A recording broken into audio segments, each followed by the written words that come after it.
Let's go. Well, wind that back, because a second ago you just said something that I think is really important, and I think it kind of leans into a marketing. It's all marketing. Every bit of it. And so when we were at the show, Chris Ulmer, he said something about the 10-year R-line. And when you hear that, initially you think, well, damn, that's cool. That's badass. Like, these things are going to last that long. It's never an issue. Yeah. When has it ever been an issue? You're not. Most every fleet commercial customer we have, we're redoing their fleet within the first 4 years. Sure. Every fleet customer. Well, yeah, there's a few things that happen, right? Like if they signed a 5-year lease on those vehicles, they're going to turn them. They're going to turn and burn them. Get better than new that. ones. In this day and age, look at what Dan Antonelli's done.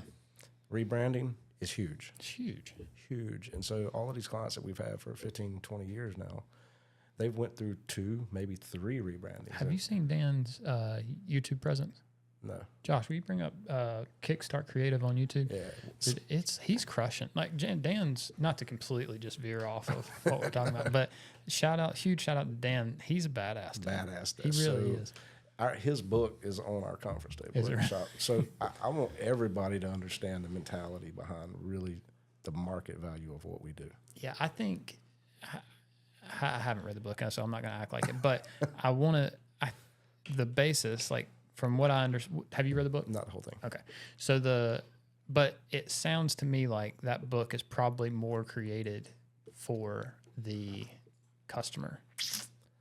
Now, don't get me wrong. End user, yeah. 100%. The guy that's driving the value of it. Yeah, the plumber, the electrician, they really need to understand what they're paying for. And now I don't know that. I'd love to have Dan on the show and talk to him about it. Dan would be amazing to talk about it on here, because you're not selling people on, let's put paragraphs on your vehicle. You're selling their brand. You want their brand to shine, because if their brand shines, they're going to go buy 5 more vehicles, and they're going to do 5 more of those. You said it's on YouTube? Yeah, he's got it may be Dan Antonelli, or it may be Kick Charge. Yeah. Branded, not blanded. Yeah, that's the name of the book. But yeah, I think I'm excited, because we're seeing more and more stuff like that where people are reaching the end user and they're getting more. You're here because you're educated. Sorry. No, you're fine. They're getting more educated, so they know.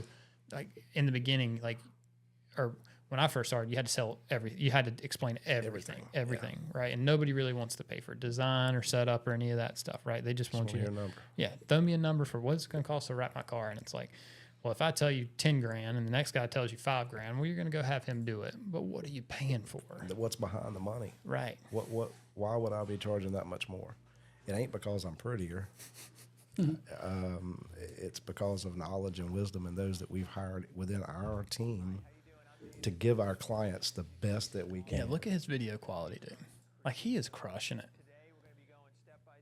And he did the smart thing. I mean, he hired professional people to come in and do his videography. Look at this shit.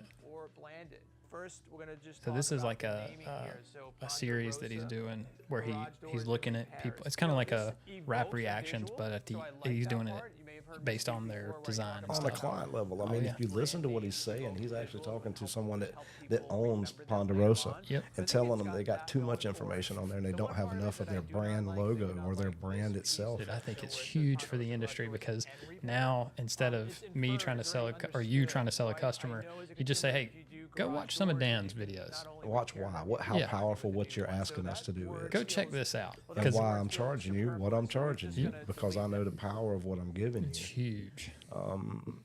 We've been saying it since the late 90s. Yeah. I mean, I was but having resources like that stuff's never been No, it's never been discussed. No. If you didn't learn it, so we can get all into that discussion too. That's a whole rabbit hole. For sure. Training. I have a theory that I tell the people and the guys that come into our shop for our training that 3 days is not certifiable. Mm-hmm.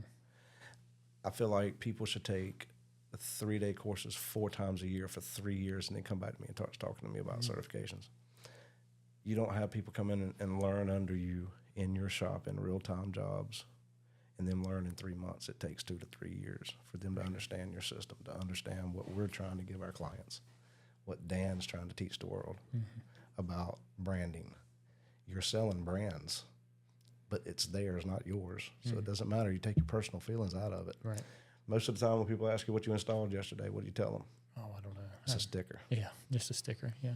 I put a sticker on yesterday. What was on it? Don't know. That was up to the team in front I ain't of got me. a clue. Yeah. It's one of the benefits of just being an installer, right? 100%. I don't have to spell check. I don't have to color check. I just Y'all spelled it wrong. I'm sorry. ain't got nothing to do with me, man. That's another 40 foot. I got to go there tomorrow. And they say, hey, man, that's crooked. I'm like, man, it looks just like the layout. That's that. You told me to stick it there. Me and Josh have this conversation where you're about to head, I think, about marketing. And like, I think a lot of these graphic shops don't realize how much of a marketing resource they are for their customer.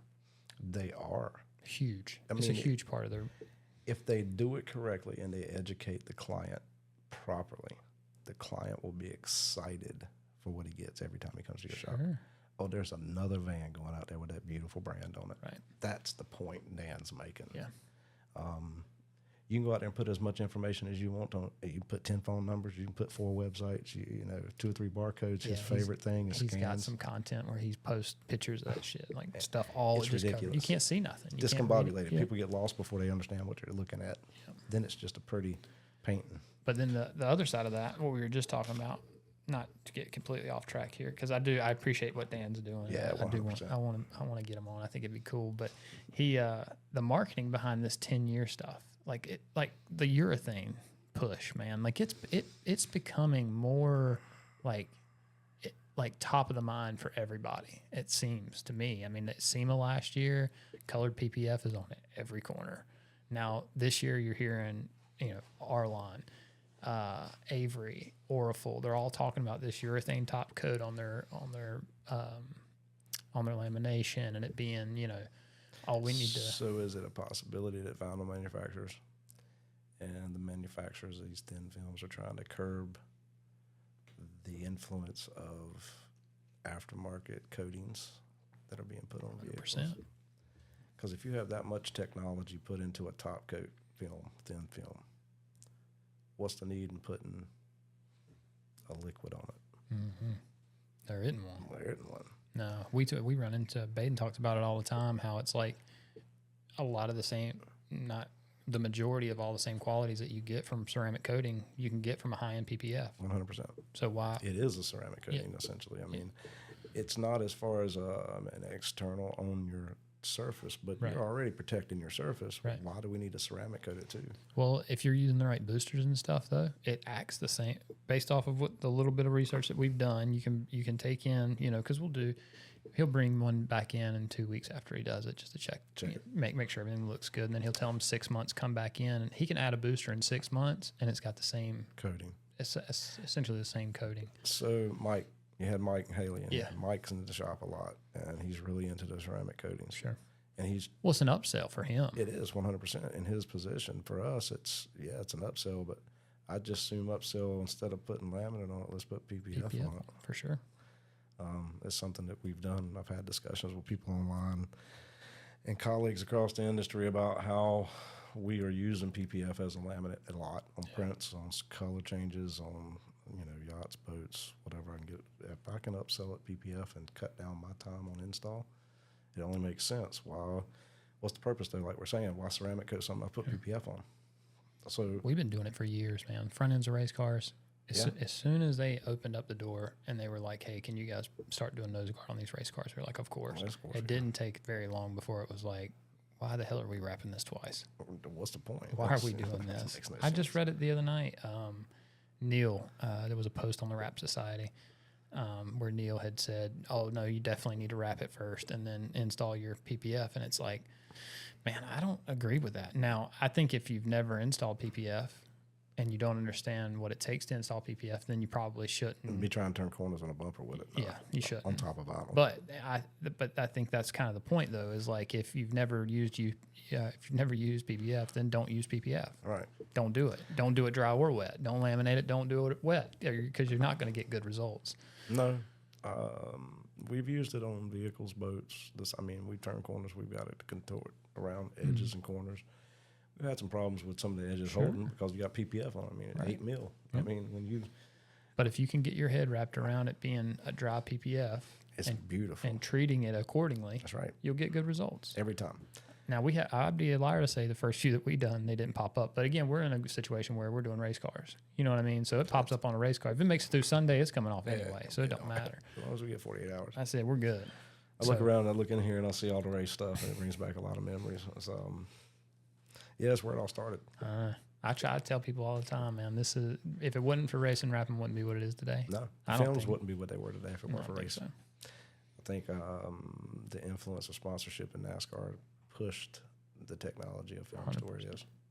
Well, and they could try stuff, right? Yeah. That's the cool part about it. Because we're gonna do it again next week. Exactly. If we screw it up, who cares? One, we can just paint it anyway. Right. We're doing that anyway. Or, like you just said, we're gonna rip it off and put it on again next week. Or it's gonna get tore up. We'll have to redo it anyway. What's the point? Yeah, it's all the same. So let's test it. Let's test it. Let's see what happens. There's a lot of testing done in the late 90s and the early 2000s. Me and you had talked a while back, and I didn't realize it. I should have put it together.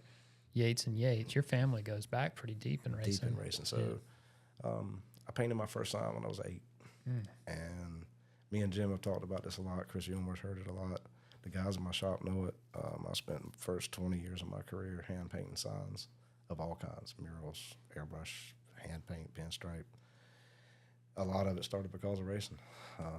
What point did you make the transition over? 2001. Yeah. And I'd say in the early 90s, late 80s. How did you see it coming? Did you know? Yeah, I knew it was.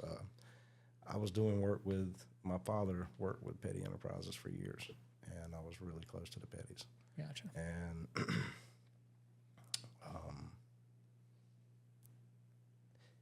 it was interesting to see it coming.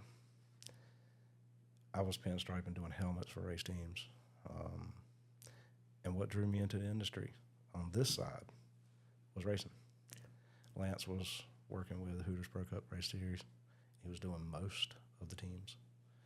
And when he figured out who I was and how I grew up in Central North Carolina, my dad was a big mechanic. The race team factor then was what was driving LK Designs in Myrtle Beach. Gotcha. And we then started picking up local.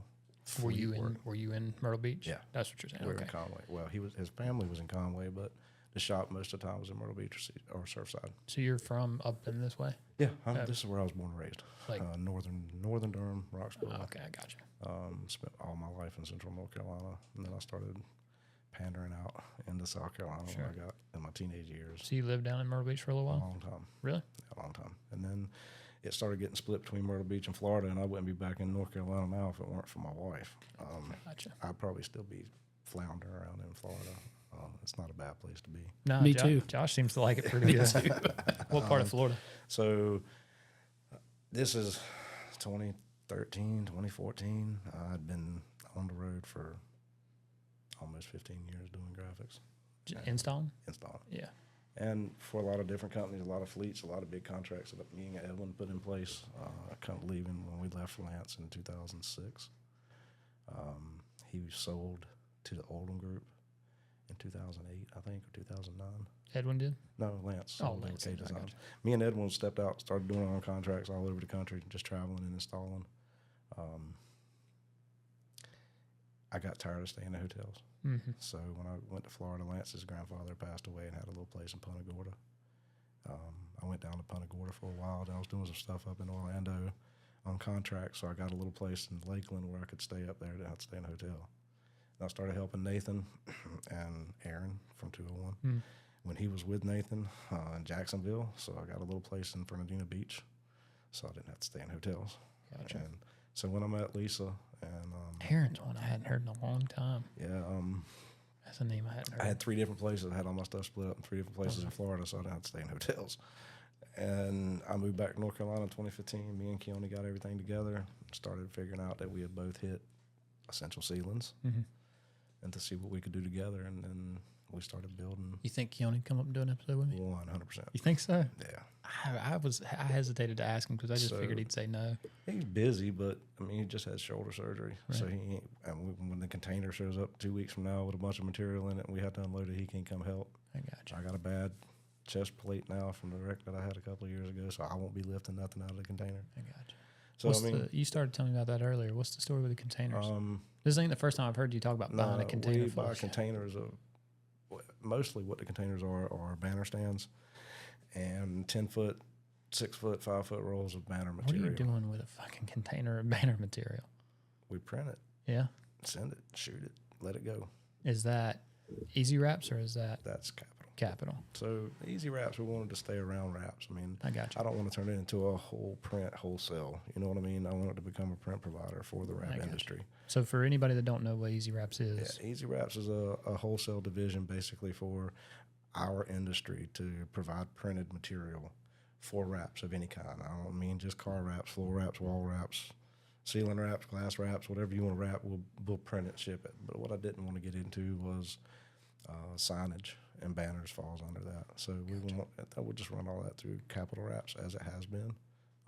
Is that a big thing for Capital? Yeah, we push. I mean, every 18 months we get another container. That's crazy. So it's about 190 rolls of material, and then 40, 50 boxes of banner stands, and we sell them out. I mean, event graphics are a big thing too, and we do everything in Raleigh at the Raleigh Convention Center. We do quite a bit in Charlotte with the museums up in Richmond. I've seen like you'll do some stadium stuff, like you'll do, like we that's got the soccer stadium in Cary. We've been doing a lot of stuff out there recently. And then hockey, right? I've seen the hockey stuff. Yeah, we did. That's where the hockey stadium is where I lost one of my teeth. How do you lose a teeth? Doing graphics. Stuff? No, we weren't even wrapping nothing. We were hanging banners. That's the sad part. You know, I had at one point when I had my airbrush business back in the 90s, I had a canopy business where I built my own canopies. I had my own jigs for making my own fittings, and so I had you've been an entrepreneur for a long time. So I know a little bit about canopies, and they came to us and wanted to know if we could print all the stuff for the canopies that they were setting up for the outside hockey game. All-Star game, not All-Star. It's just an outside once-a-year game. They play it in different cities. And it's kind of like All-Star. It kind of is. I mean, it was pretty cool. That's cool. Outside hockey game in Raleigh was quite interesting. Quite warm for it. But anyway, we went out there to doing graphics and just putting all these graphics on banners that we were hanging, and we were threading them down, hooking them to the canopies. I was holding one of the wires, and a big gust of wind grabbed it, snatched it out of my hand, and my hand came back, popped me in the mouth. And that was that. So, and I just had a root canal done on it, and it was prepped for a crown, so it had a temporary crown on it. It just snapped it off inside the crown. Oh, did it? I just put it back in my tooth and kept on working for another 3.5 hours. Didn't bleed or nothing? No, the dude that was with me, Tony, he said, "Man, did that hurt?" And I said, "What do you think?" Yeah. Stop asking me questions. I can't talk right now. So mouth is a little sore. Yeah, a little bit sore. So I went to the dentist that afternoon. 3.5 hours later, he said, "When'd you break this?" I said, "About lunchtime." And he said, "You are a different beast when it comes to teeth." I said, "Well, I have a job to do. There's nothing I can do about it breaking off. I can't stop what I'm doing." Sure. The passion and dedication to this industry is different. It is. You know, it has to be, right? Yeah. Or you won't make it. I got a nice one on my wrist from Best Buy. I got a lot of injuries from doing graphics. It's funny. How do you get hurt wrapping cars? Yeah, I mean, these were walls. Thanks, Josh. Yeah. So you were talking about Easy Wraps. Why'd you get into Easy Wraps? I mean, you didn't need to take on anything else. Sounds like you got plenty going on. So Keone and I talked back and forth. At one time, we had a wholesale division for the signage side, and we just kind of closed it because everything started just going into one anyway. And then we saw the necessity for having an East Coast provider for just wholesale prints to sign shops or shops that are just mostly doing color changes but wanted to venture out into the printed side. They don't have to buy it. They don't have to buy the printers and laminators. They've got a resource and a back end just to make a phone call, send in your design, and have it printed. We've already got the machines there. When you got 6 printers running, you want to keep them running. Sure. I would like to have 2 shifts running. I mean, I ain't trying to go 3 shifts and be working 24/7, but having a second shift wouldn't be bad because the machines are like vehicles. If you let a vehicle sit for 6 months, it's going to be hard and a lot of maintenance to get it running again. Sure. The same thing with the printers. If they sit for 3 or 4 days, it's a task to get them back up. When you run that many printers, you want to keep them going. So what better way to keep them going than start printing for our colleagues, for our friends? When did y'all start it? We released at ISA. Was that That was a release. So that's why when you said Knife Tucker was released, and I said, well, we haven't taken Easy Wraps to the industry, and I wanted to do it at ISA. Well, I can tell you, I don't know how you've seen it, but you've seen something, and I've told you, I mean, I've already told you probably 100 times, but I can't tell you how much I appreciate it. I mean, it could not have worked out any better. And me and Josh still laugh about it now. Like it's funny because you kind of pushed this to happen. Well, I mean, because we were kind of in a position where it's like we've always kind of kept it on the back burner because we've got our day jobs, we've got stuff that we do regularly that like, but then it was like day jobs. you were like, dude, y'all got to get this to market. Here's an opportunity, and it was an opportunity we couldn't. How could we pass on that? So the opportunity presented itself for me to be there. Even then, it was like I didn't even think of it. I didn't see it the way you've seen it. You know what I'm saying? When you told me that on the phone, when I said, look, this is the way, let's do this. And then I had this crazy idea to build a 6-foot alpha knife and let's do this. And so it was like, oh, yeah, this has got to happen. Josh, can you pull up a picture of the knife? So is that possible? It was a matter of everything kind of fell into place real organic for ISA this year. I hadn't been at ISA in about 13, 14 years. And last year before last, when I went to WrapOn in Indy, was the first trade show I'd done since 2012. I put my head down. I just wanted to install, make money, and I took it a little far. I got comfortable. Now I'm doing it because I really don't know nothing else. I mean, I heard Jeremy sit here talk about it too, and I remember in 1999 when I met him for the first time.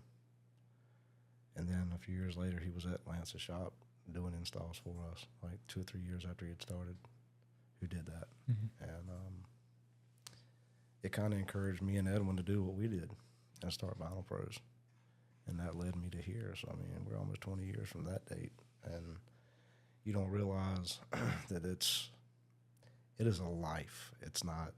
So I tell the guys that are in my shop, if you're learning to do this just to go out and make a buck, good luck. Yeah. If you're doing this for color change, me and Mike have had that discussion many, many times. Right. And I don't think Mike had done a whole lot of fleet work. So this 7-foot alpha knife, I had this crazy idea. I said, well, if we're going to release, and I already had seen the booth. Me and Keone had been working on it. I talked with General Formulations, and I talked with Austin Smith. And that's what I was getting at, was like you thinking about that, like the floor, everything, every aspect of the booth. And the way it was set up, man, I just was, in my head when you first started talking about it, I was like, the fact that you're nice enough to even consider us to be part of the deal was unreal. But then it was like, okay, well, he's going to give us a little corner of the booth, and we're going to be able to launch our tool, and it's going to be a cool thing. No, we were a full part of the whole thing. Yeah, and I wanted y'all to be interactive through the whole thing, even with PDAA on the other side. It gives me fucking cold chills because when Josh called, and he was like, "Oh, this is the real deal," and I'm like, "Oh, don't say that." And he was like, "Dude, we're good." He's a man of few words, but if he tells me we're good, I don't. So when you talk about me seeing things, that trade show, and when I tell people I'm a trade show specialist, it's not because I'm better than anybody else at doing trade show booths, but I've been doing them for a long time. Sure. I used to fabricate my own aluminum booths and sell them, $60,000-$70,000 booths for people.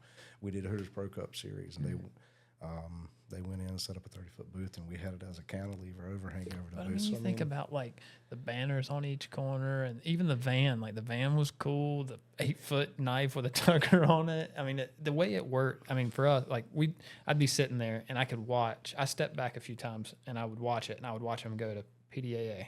Easy wraps, and then they'd come around, they hit knife tucker. Yep. And then, you could just see it was less like we were taking them from the knife tucker table and introducing them to the PDAA. Well, it fit so well, like because I knew it would. I know. I just didn't. I didn't. For whatever reason, when you first started talking about it, in my head, I'm just like, oh man, this is so stressful for us because like we're trying to put this shit together and we want to make it. Yeah, like we want to make it happen. We make a big splash. We don't know how big it's going to be or how small. What do how do you come up with quantities? And then we get there and it's like, oh. Well, we're installers. It was full blown, with the exception of I never put a mic on and stood on the corner. Sure. I wanted to, and we did have a good crowd on the corner. Yeah. I think I could have enticed more of a crowd with a mic, but with Justin set up just over, I didn't want to drown out. I mean, we could have mic'd up at GF too because it was on the other side. But Justin had somebody always talking inside the booth, and I didn't want to have any kind of interruption to that at all. Sure. So I was like, well, let's be respectful and just just do it. No mic, didn't need it. I mean, we No, had a good crowd. it flowed, and it being right there. I mean, we were right in the middle of everything. We're right next to Justin. We're right next to all the vinyl manufacturers, The tool manufacturers. Yeah, I mean, it was all a right tool there. manufacturer in the L on the other side of the it. other I side. mean, so they were cool about it. Yeah. You know, I mean, the way we did it was presented to the industry. And I wanted everybody in the industry to know what we were trying to do with Easy Wraps. This is just a release. We weren't there selling anything other than here, get to know us. Sure. Yeah, I think they could sign up for PDAA. Of course, they could buy stuff from us. Or they could sign up for the Easy Wraps program. Okay, So, I mean, and that's what we were there for. gotcha. That's what we'll probably be at SEMA for. How'd it go? We had a lot of good leads from the show. I mean, we've got some good traction with Easy Wraps. It's not, I didn't want it to be a huge splash like all at once because, as you know, the shop is already running it full song anyway. Sure. I feel like it would have overwhelmed some of the team members. Like we were talking about upstairs, if it comes in and out of the leads that we get, if we can get 10 to 15%, I think it's enough to ease in, and they just don't realize it's anything other than another print and ship. Sure. We've got some different contracts coming up for some things that can't really be discussed. But I mean, there's a lot of military stuff. We just got back from doing another graphic at the Pentagon. We do a lot for SOCOM at the Pentagon. That's cool. Yeah, it's super cool. The knife, I thought that was cool. So are you allowed to talk about how you? Oh yeah, yeah. So I guess we can. That's sort of some of that. I don't know how far I can go with the conversation about. We have some friends in Atlanta, Georgia, that have the means and ways of shaping fiberglass or styrofoam into. Yeah, because that's a legit knife. Oh yeah, it's legit. I mean, it's every little detail that's on a knife is on that one. And they did a good job. And then the gentleman who taught me how to airbrush when I was 14, all I had to do was show up with it, and he was like, "Yeah, I'll shoot it." He killed it too. So, and it's not smooth. I want to coat it. We're trying to get it back together where I broke it, and then we're going to coat the whole thing with a spray like Bondo, where I can sand it back. Everything will be smooth, and it'll hold it together better. Aside from the knife breaking, though, I feel like everything else went pretty smooth at the show. It was a good show. I mean, you know, putting GF on that little rat wagon was something that everybody was kind of like, "What are you doing?" Well, we generated a great relationship with General Formulations. Trip Harris, he came by the other day, man. Trip's a good guy. I like Trip been in the business a long time. Yeah. So has Pryor. Pryor's been in the business a long time. Oh, yeah. I mean, you know, I didn't know him. I don't know.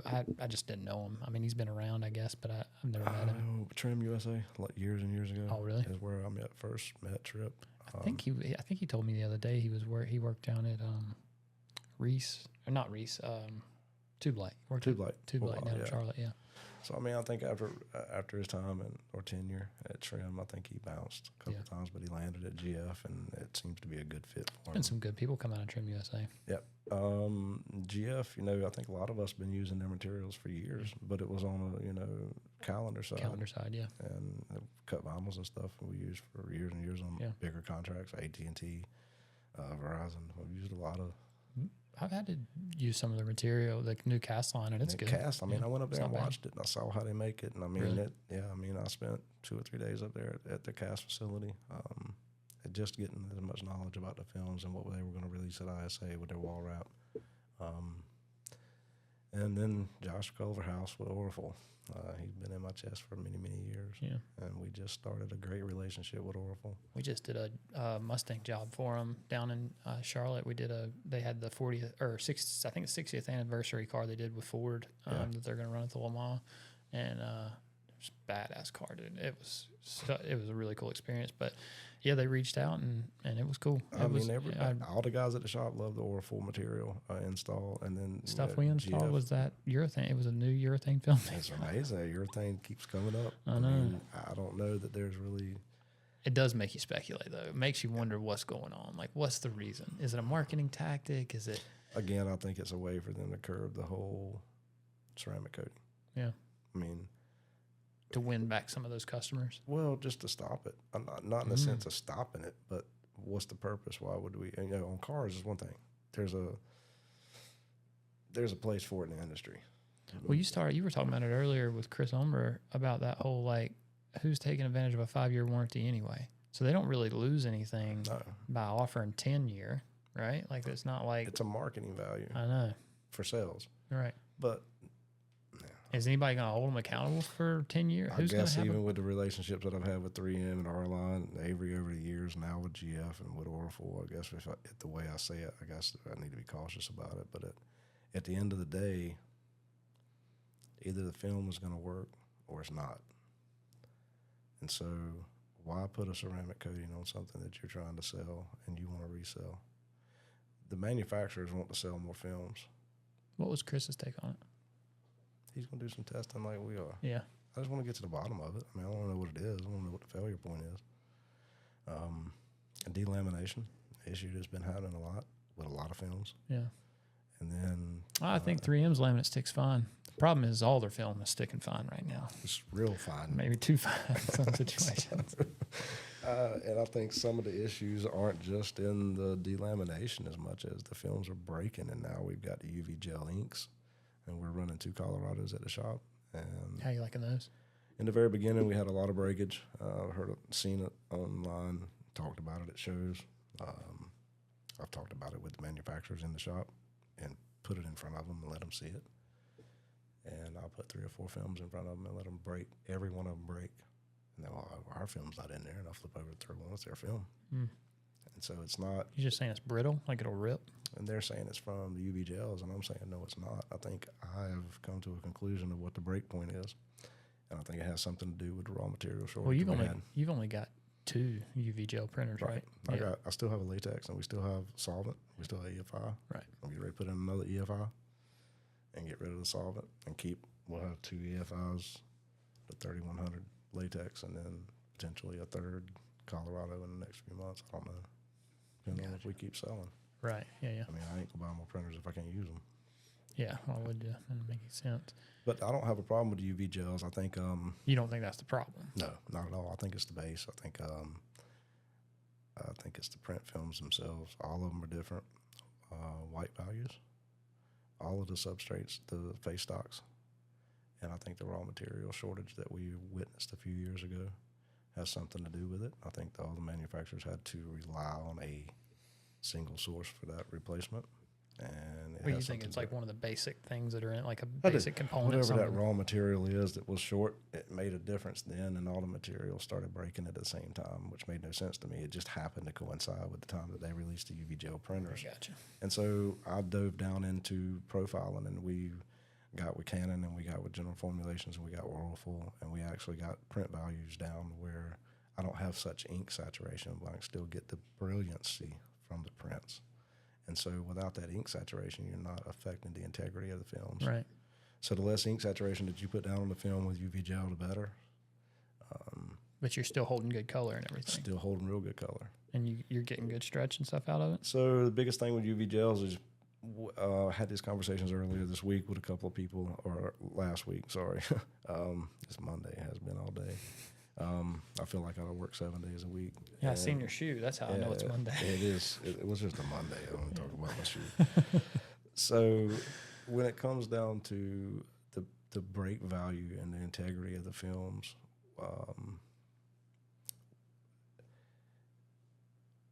you can cold stretch most films come off a roll. Let's use a 2080 right off a roll. I can cold stretch it. You can't cold stretch UV gel. You can put a little heat in it, and it'll stretch fine. I didn't say post heat it. Right. I said put a little heat in it. Yeah. So you're having to now go out. We're sending out these prints, and I'm getting pictures back from installers all over the country. Well, look, it whited out. Well, why'd you try to cold stretch it? Right. So you're having to re-educate people about it. How, and in-house, it's not an issue. The 6 or 7 installers that are in the shop, they have all kind of conformed to it as we went along, and they know what the limitations are. You can't pull on it in the pre-stretch like you could unless you put a little bit of heat in it. Mm-hmm. Then it'll do it, and you won't have no whiteout. I had a gentleman ask me the other day, an installer, and I don't have to say no names or no state, but he asked me about outgassing. I said, man, it's gel. Mm-hmm. There's no outgassing. Yeah, it's UV gel too, right? It's UV gel. Yeah. So there's no outgassing. So delamination wouldn't come from. What made you try it? The print quality. Yeah. I'm standing here looking at your Epson going, "Whoa, them new Epsons are nice." It's for the same reason as new Epson printers at ISA that I saw were absolutely stunning. You talking about our label printer? Yeah, your label printer. I don't think it's one of the new ones. No, it's fine. It's a good machine, but it's way more machine than we'll ever use. I mean, the Epson's got a good print quality, and I mean, print quality is eventually what you come to is color management and print quality. Gotcha. Color management is way different in the digital side than it is on the offset side. Gotcha. You get people coming in using PMS books or color swatch books from Sharon Williams, and here match this, and it just doesn't work that way in digital. Gotcha. It's not like I can walk up to the printer and turn the keys like I could on the offset printer and get more of an ink saturation, get a different color. It all has to be done with profile. Right. And so being able to get color management on 6 different machines, you just have to use a separation. And these machines print this, these machines print that, and that's that. You know what I mean? We go through a lot of different materials at the shop, so I get the advantage of being able to test when I have a theory on something and see what I feel like is really happening.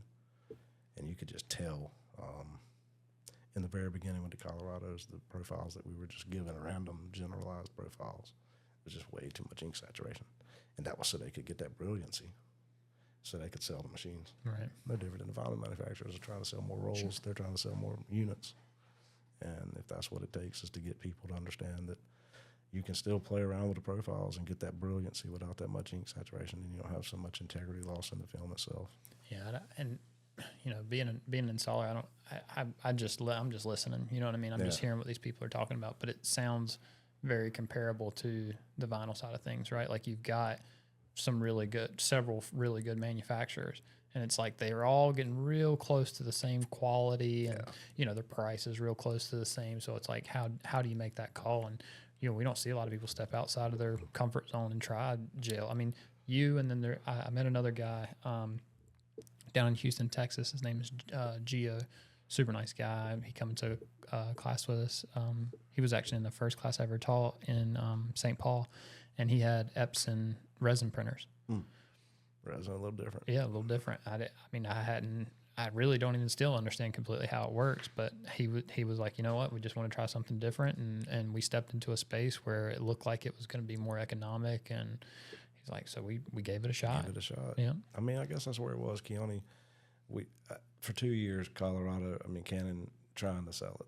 They'd come in, they'd see what we were printing and how much we were printing. Because they don't have a ton in the digital, as far as like the wrap space, right? No, like they don't. And so that was a big thing with ISA too, is Canon stepped up as a sponsor to the booth along with General Formulations, and Austin with Pro Series. Yep. I was able to get him on the floor and all in. The whole wrap wagon, all the door jams in it was covered. His number paint is dead, and having these relationships and these colleagues in the industry is invaluable. But the relationships that you build with the manufacturers it's empowering. Sure. You'll be able to get Canon to sit and talk to you about how your profiles are working on your machines. Well, just getting to go up to General Formulation and see the facility and see how the cast line's made. We've been invited. Michael's invited me to Germany multiple times. Yellow Tools. You guys have invited me here many times. And we're so glad that you came. So glad you came in and seen everything. A little easier. Yeah, well, you got an idea of what we're doing, Right. And that's the thing. It's no different than the tools. Sure. When you're talking about machines and materials, the thin films themselves. Yeah. I guess you asked me the same question. Why did I try MacTac back in the day? Yeah. They had a cast film in the industry, and then they pulled it and they stuck with architectural films with the B-Freeze. And I still use it to this day for frosted film. B-Free, yeah. It's a great film. It really is. It's a good product. I don't understand why more people don't. Other manufacturers haven't stepped into that space. Aerograss frost makes perfect sense to me. Dry. Yeah, dry apply frost. Dry is huge. Yeah. You step into a building and you get off the elevator and you look both directions and you see nothing but glass, and you got to wet apply it. Yeah. The football field's of glass, and then you realize you got 3 or 4 floors of it.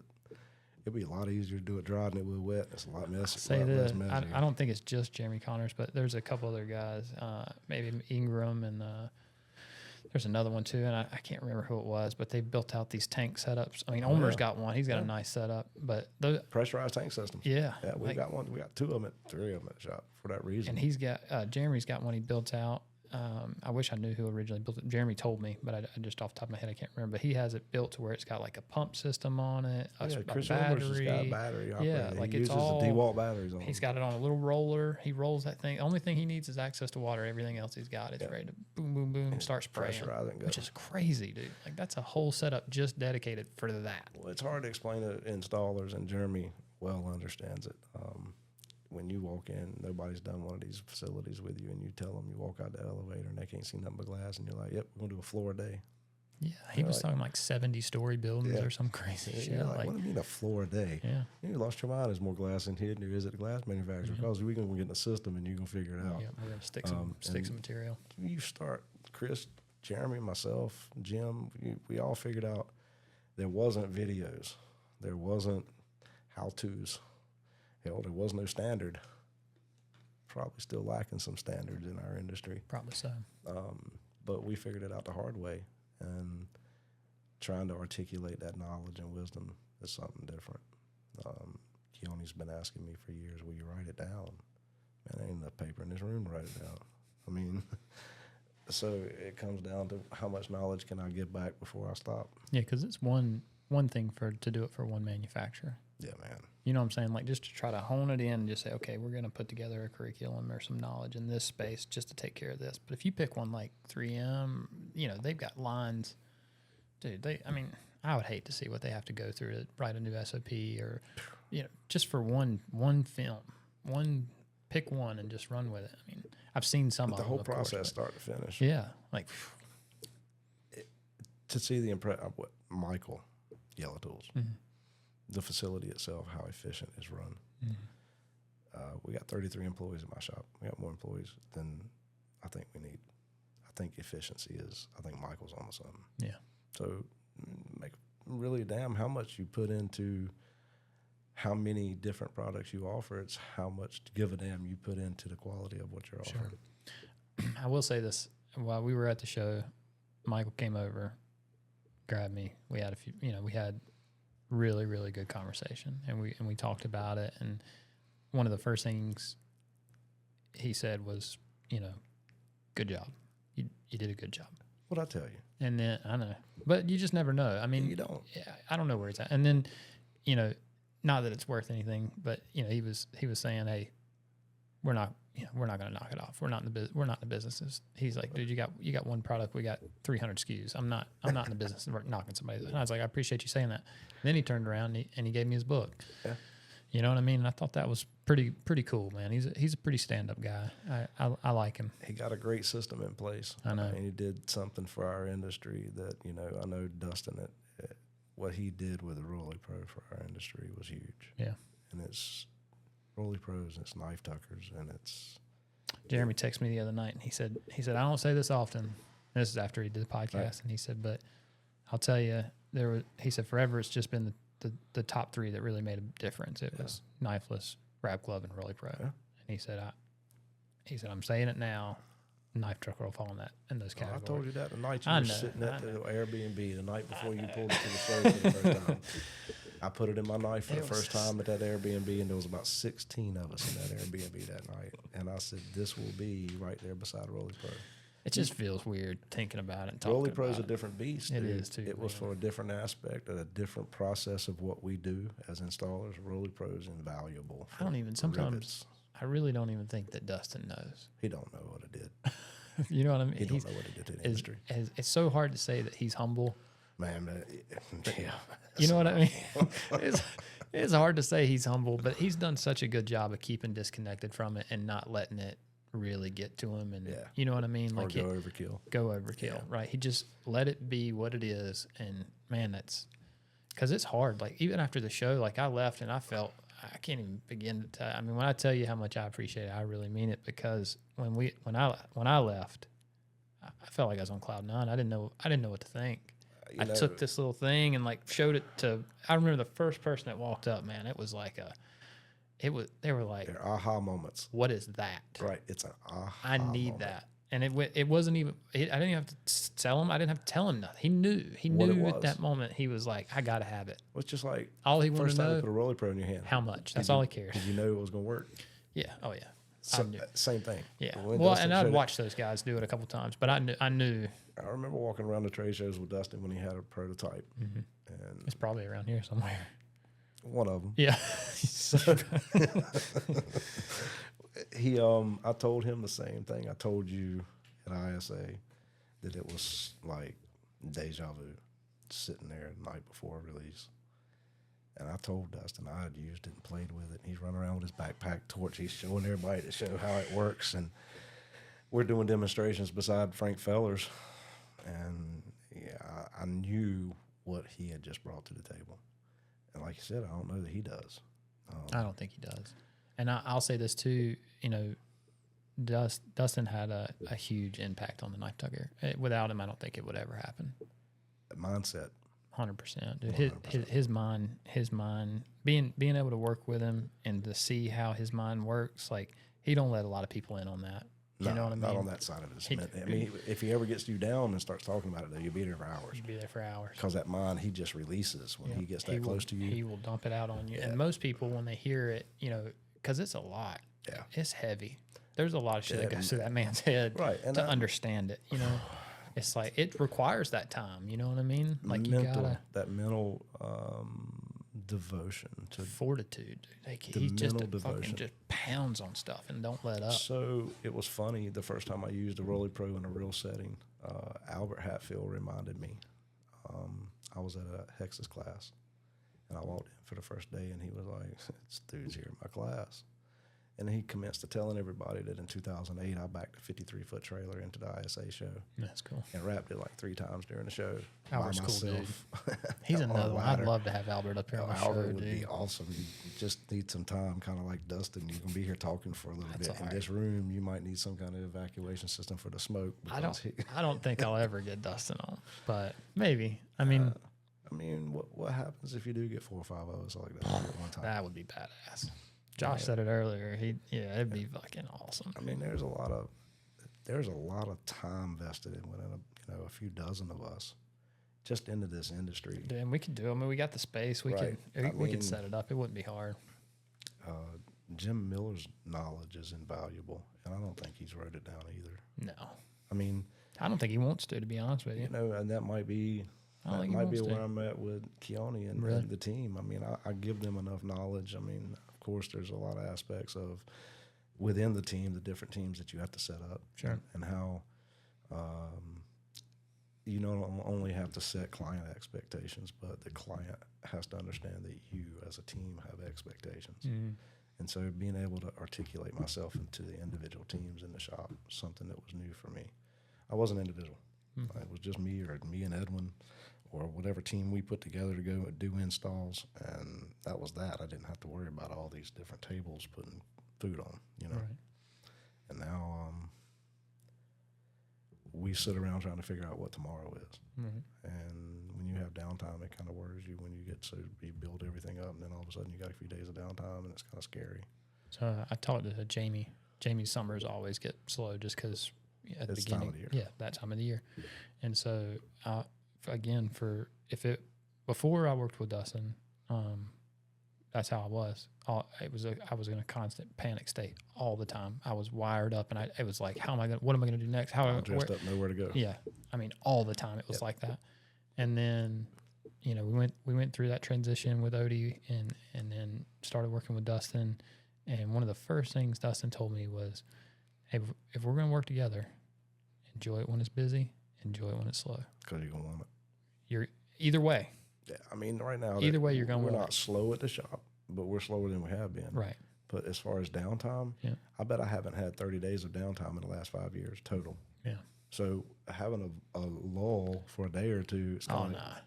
You ain't selling me on that shit. I know you have some down. I've done seen you in the middle of the ocean. My downtime is different. Shop downtime is different than my time. So I've been watching. I see what's going on. You're in the middle of the oceans. You're going out to. We went to Hawaii. We went to Morocco. We went to Spain. We went to Canary Islands. Yeah, that shit's awesome. So to that effect, that I work 7 days a week. Obviously, I'm in ownership with Capital Wraps and Keone. And my wife and I have 30 rental properties in Jamestown, High Point. And I guess we didn't think we had enough to do. So we started a travel business. Right. And it was supposed to be because I like cruising. I've been cruising 28, 30 years. I've been in the sign industry 38 years, and I started cruising a few years after I started doing signs. I mean, Just I as realized fun. it's a release for me. I got you. Because when I'm focused, I'm hyper focused on. You got a favorite place? No, I just want to be on a ship. Just go. Open water, no land. Oh, really? That's all I care about. So you like the cruising part? You like it's 100%. I don't care what boat it's on. Don't care where it's going. That's cool. I mean, we got home. We did one in April, leading into May, and then at the end of May, we got back on that same boat and took it back across the Atlantic to Barcelona. And as soon as we got off, she booked us for one in August, out of Port Canaveral. So your wife, she enjoys it as well? Oh yeah, she didn't like cruising at all when she met me. Really? And when we found this particular product and the particular brand, and then we got real close to the family. Then we started getting real close to the crew members on all the ships. MSC? Yeah, I see you post a lot. So MSC became part of our life, and then we was like, well, if we're going to get Dude, you this look close, like a different person when you're on those boats. It's wild. Like when I see your pictures on there, it's like you're like a whole new person. Well, I have two different rooms. I was telling Josh earlier, y'all looking at my shoes and clothes today. I mean, it's Monday, and I was at the shop all morning, and I have a room of clothes for work, and I have a room of clothes for cruising. And they don't mix, because if I end up wearing jeans that I'm supposed to, I don't know if you listen to Jeremy's or not, but Jeremy, he's got like an alter ego he's built up. Oh yeah, Like it's a real thing. For him. Yeah, like he refers to that person as Steve or Stevie, and he's like, when I step into Stevie, it's a whole different. We've had conversations about it. Me and Jeremy are pretty close. And I understand it. I ain't gonna go to that alternate state. He's in a different world, but I mean, and it's fun because it is a release from what we do. And if you are as devoted and passionate about the graphic side as it takes to be successful, or probably anything for that matter. Well, if you're going to be that devoted to anything, you got to have a break for the mind and the soul. And for me, sitting out on an open deck on a ship, watching the world go by, and with society the way it is today, I've told my wife I'm feel more comfortable and safer on a ship because, that's wild. Oh, look, they blew off Florida. Well, take me to North Carolina. I mean, just take me somewhere to another port. Do you get into the stuff on the boat, like the shows and? We used to. Yeah. I get into the casino. Do you? And the bar. Yeah. You gamble? Oh yeah. I don't know that I've ever seen you drink much either. Yeah. I guess it's different on the water. It's a little different when you're on vacation. I love rum runners. I love rum punch. I love Crown and Coke. I mean, I drink Crown and Coke as long as you can keep the bottle in front of me. We went down to St. Thomas, and we did these elderberry drinks down there or something like that. St. Thomas. Dude, they were so good. So, being in the sign industry, you get real good with numbers. Oh yeah, real good. It's like what runs your life. Mm-hmm. Well, then I realized at a real young age that numbers were something that it clicks off in the back of my mind constantly anyway. So, I enjoy playing blackjack. Oh, okay. Especially if you're hand dealing me blackjack. We'll burn that ass up. Yeah. No way. So that's you're hitting the ship, and we're doing rum and blackjack. The first cruise that Lisa and I went on together, I had won a blackjack tournament. No way. And so I won a suite, and then I upgraded it to a bigger suite. And I got on that ship and won another blackjack tournament. And so I could have stayed on blackjack tournaments, but you get bottom of the line. They're just giving you a room to get you back on the boat.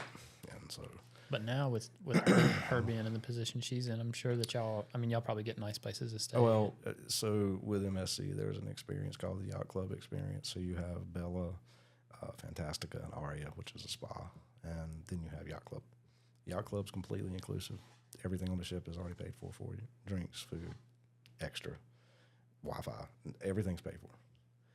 You have the exclusivity of going up to the top of the boat, and the top 4 floors are yours. You have your own pool, your own restaurant, your own lounge, separated from the rest of the guests on the ship. So there's only about 300 people in the yacht club, so it spoils you. I bet so. And you have butler service, so they'll walk you to and from. So if you've got anxiety like I do and you don't want to go shopping with 3,000 other people, when the shops are closed, the butler will set up a time and take you down and let you go shopping. When you get anxiety? Bad. I'm around a lot of people.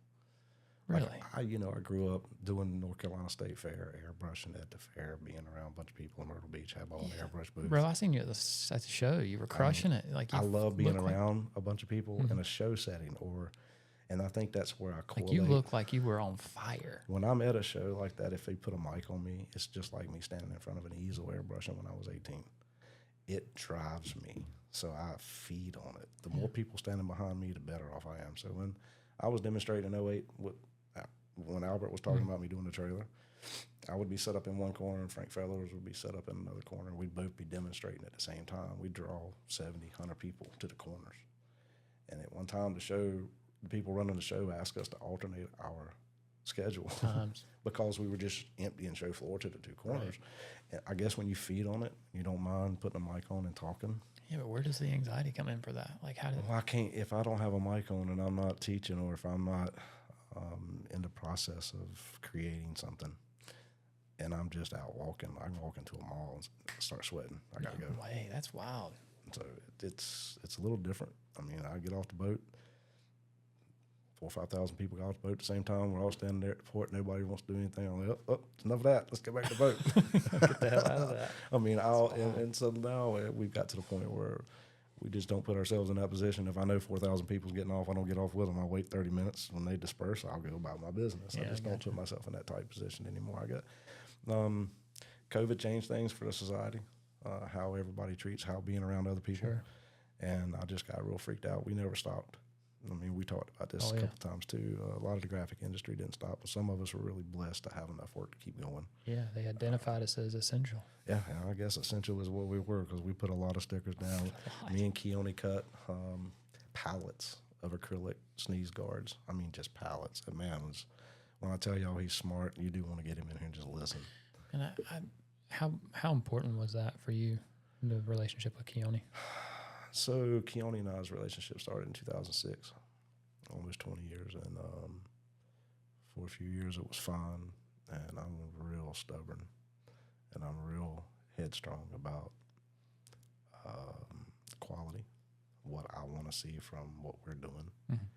And back then, we were super infant as far as an industry, and things were changing. I mean, he got to come in with Rob Ivers and Nathan and Franz Blanc, the very first PDAA class at Wade Davis's down in Fort Lauderdale before an ISA show.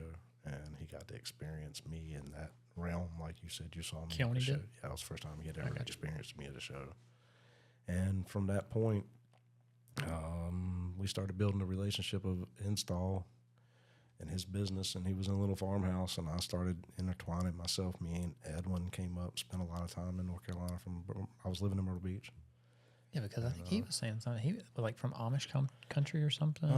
Keone was born and raised in Hawaii. Hawaii, that's what it was. And he went through school in Hawaii. He started college in Hawaii, and he moved over here, and his parents in the Northeast. And he came down 2004, 2005, first time. Just Central North Carolina was a spot that he chose because of the dynamics of business, ratio of growth versus people, and what the dynamic of branding in this area would be. He made the right decision. Yeah. And someone called me and said, Troy, there's somebody riding around here with a wrap car, and I was born and raised where he put his business. I mean, that was where I was literally born 2 blocks from where he put his business. And we started talking, and the relationship was great for a while, and it went a little sideways for a few years. I came back to North Carolina in 2015 when I met Lisa. 2016, I moved everything back here at the beginning of the year. We started talking. I think I called him, and I told him I was moving back to North Carolina, and he asked me what my angle was. I said, I ain't got no angle. I just want to let you know when you started losing business where it was going. And he said, you're a cocky little son of a bitch. And, 6 months later, we had come to some terms.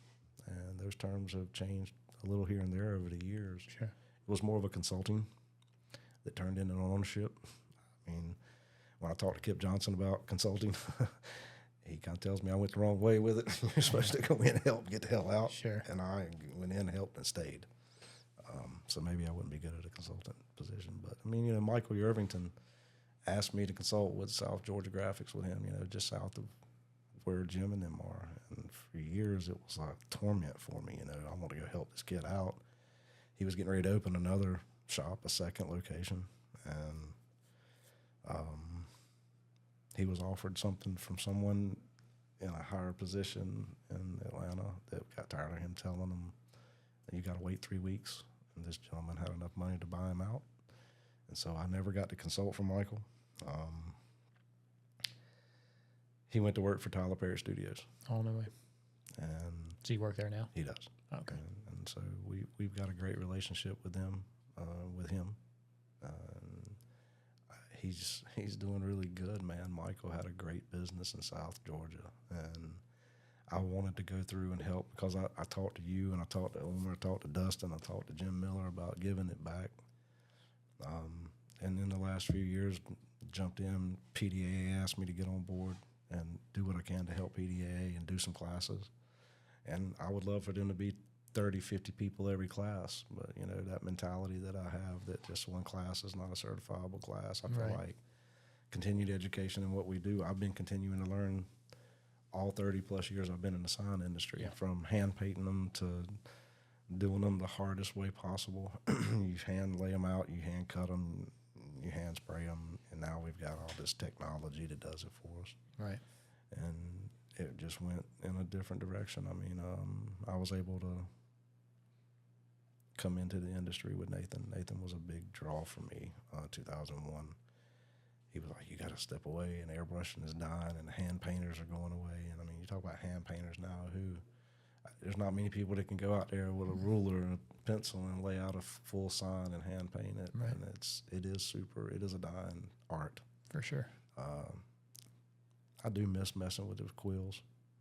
I miss messing with airbrushes. Dan, he'll post every once in a while. He was a hand sign painter, and he'll post like him doing stuff. You know, he'll break out his old balancing stick and draw out some stuff, and it's cool. I mean, you know, there is some values to it. I mean, I still use them today when somebody says I need a logo. I say, give me a week and let me think about it. And then I sit down in 20 minutes and draw what I thought about for the last 7 days. Yeah. It's still there. It's a little etchy now. Well, you know, on one side of that, I've seen like a big boom in the last few years of like hand sound painters being able to go out and do like some really cool one-off stuff. I think it's going to push towards that. There's like a nostalgia to it. You know what I mean? Like there's something. You'll never get away from it. Right. We can do a lot of printing on different materials now, on different substrates, and get some of that. Sometimes you step back from some of the jobs you're doing. Damn, that looks painted. Yeah. My wife asks me all the time how I can walk up to something and touch it and tell you if it was paint or vinyl. Sure. And it's from understanding that paint has its own course. I mean, I think nostalgia will play a part of it. Look at what, you know, people in the car industry do for nostalgia's sake. I mean, how many people are looking for gas pumps that are 50 years old? You know what I mean? Yep. Chris Martin, man, I would have bet everything. He was on. We did a podcast with him a couple episodes ago, and I would have bet anything that he would have been all into the custom because he's got like an old 49 Ford that's slammed and like fully custom. Like I would have bet everything that he would have had that thing wrapped and like really done some cool custom stuff. And he's like, he looked at me like that's crazy. He's like, hell no, man. Well, I got my dad's '64 Ford truck. It's a F100. He bought off the showroom floor in Chapel Hill. That's cool. He bought it. 2 weeks after he bought it, he tore the motor out, put a built 390 in it so he could run moonshine in North Carolina for racing. And that was in 1964. And I've still got the truck. That's and everybody says, when you restore it, are you going to wrap it? And I'm like, you lost your damn mind. Right. Paint it. Right. I mean, because you don't wrap classic vehicles. Sure. Do you wrap motorcycles? Me, personally? Yeah, I'll wrap them. Touch them. Not even a chance. I mean, don't get me wrong. I'm not lining them up out the door, but, you know. I'm just not messing with them. Yeah. Just don't paint it. I mean, for somebody who airbrushed and painted for 20-plus years, paint it. Sure. When I tell people the reason I don't write motorcycles is the same reason I didn't paint portraits. Okay. I don't paint portraits because people don't like pictures of them damn self. How the hell am I supposed to draw them? Sure. People that own motorcycles are real picky, real peculiar, and real serious about what they've spent their money on. Oh, yeah. And if there's a scratch on it, you're paying for the whole damn thing. So I'm just like, nah, paint it. Yeah. This is a wrap. This isn't meant as a paint job. You know, unless you're doing something shiesty and you want to be able to pull one color off and have another color the next day, there's no need in wrapping motorcycles. Paint them. Yeah. Didn't make more sense. It's not enough. Golf carts, same thing. Why wrap them? Paint them. We had a couple guys that come in and took class with us, and they worked at a golf cart place. Dude, the golf cart industry has blown up. It has went nuts, dude. If you go to the beach, like some of these things. Do you know that's how? So when Lance Kelly found me, or I was introduced to Lance, I was still airbrushing. He said, "Where are you airbrushing?" I said, "At a campground." He said, "What?" I said, "Yeah, I had a place on the Strip for a long time. Had different booths on the Strip in Myrtle Beach." So back in the 90s, when you would go to Myrtle Beach and there would be a guy set up In a booth on the Strip. on the Strip, Beside the, that's me. that was you. And my biggest, when I went to that campground, I started painting murals on doors. People had their little cottages. I remember seeing them on the back of campers. That was a huge thing. Yeah, painting murals on campers, on windows, on glass. And then everybody started buying golf carts. And I was like, yeah, I can paint them too. I said at the campground, I could look out my tent that I had set up. I didn't have a tent that I was staying in. I had a 20 by 30 set up that was an airbrush booth. And I just closed it down at night and come back the next day. Pay for the campsite. Yeah, back Just in leave it business. on. Right. I could look out, see the waves. I could surfing when I wanted to. It was cool. Yeah, you know, and I'm cool. out there making money, Yeah. you know, and it was cash. It ain't like, I don't see cash today. Right. I mean, it's just not in our realm. Right. If somebody in this industry is paying you in cash, you need to question why. It's just facts. We talk about it. I had a guy in Greensboro. I've talked about this before, but he was having issues with his clientele, and he was kind of scared at one point. And he was like, "Scott," he's like, "honestly, the easiest way for me to stop taking cash." He said they all disappeared. And it changes your friend point. And then he told me, pick your customer. One of the best pieces of advice I ever got as far as business is concerned. Pick your customer. Decide who you want your customer to be and focus on what their needs are. If they're not your customer, tell them no. Yeah. It's just that simple. Training or teaching that to a sales team is super hard. They don't understand. You can say no. Do you guys do commission? How's your sales work? If you don't mind me asking. Some of them set up on commission. If they've been there and they've done a certain amount, they go to a commission base. Gotcha. But you got to hit a certain, Sure. I don't. Well, the only reason I asked that, commission almost promotes, you sell to anybody. It don't matter. It's just turn and burn. We got to do numbers. That goes back to pick your customer. Right. So that's why I asked.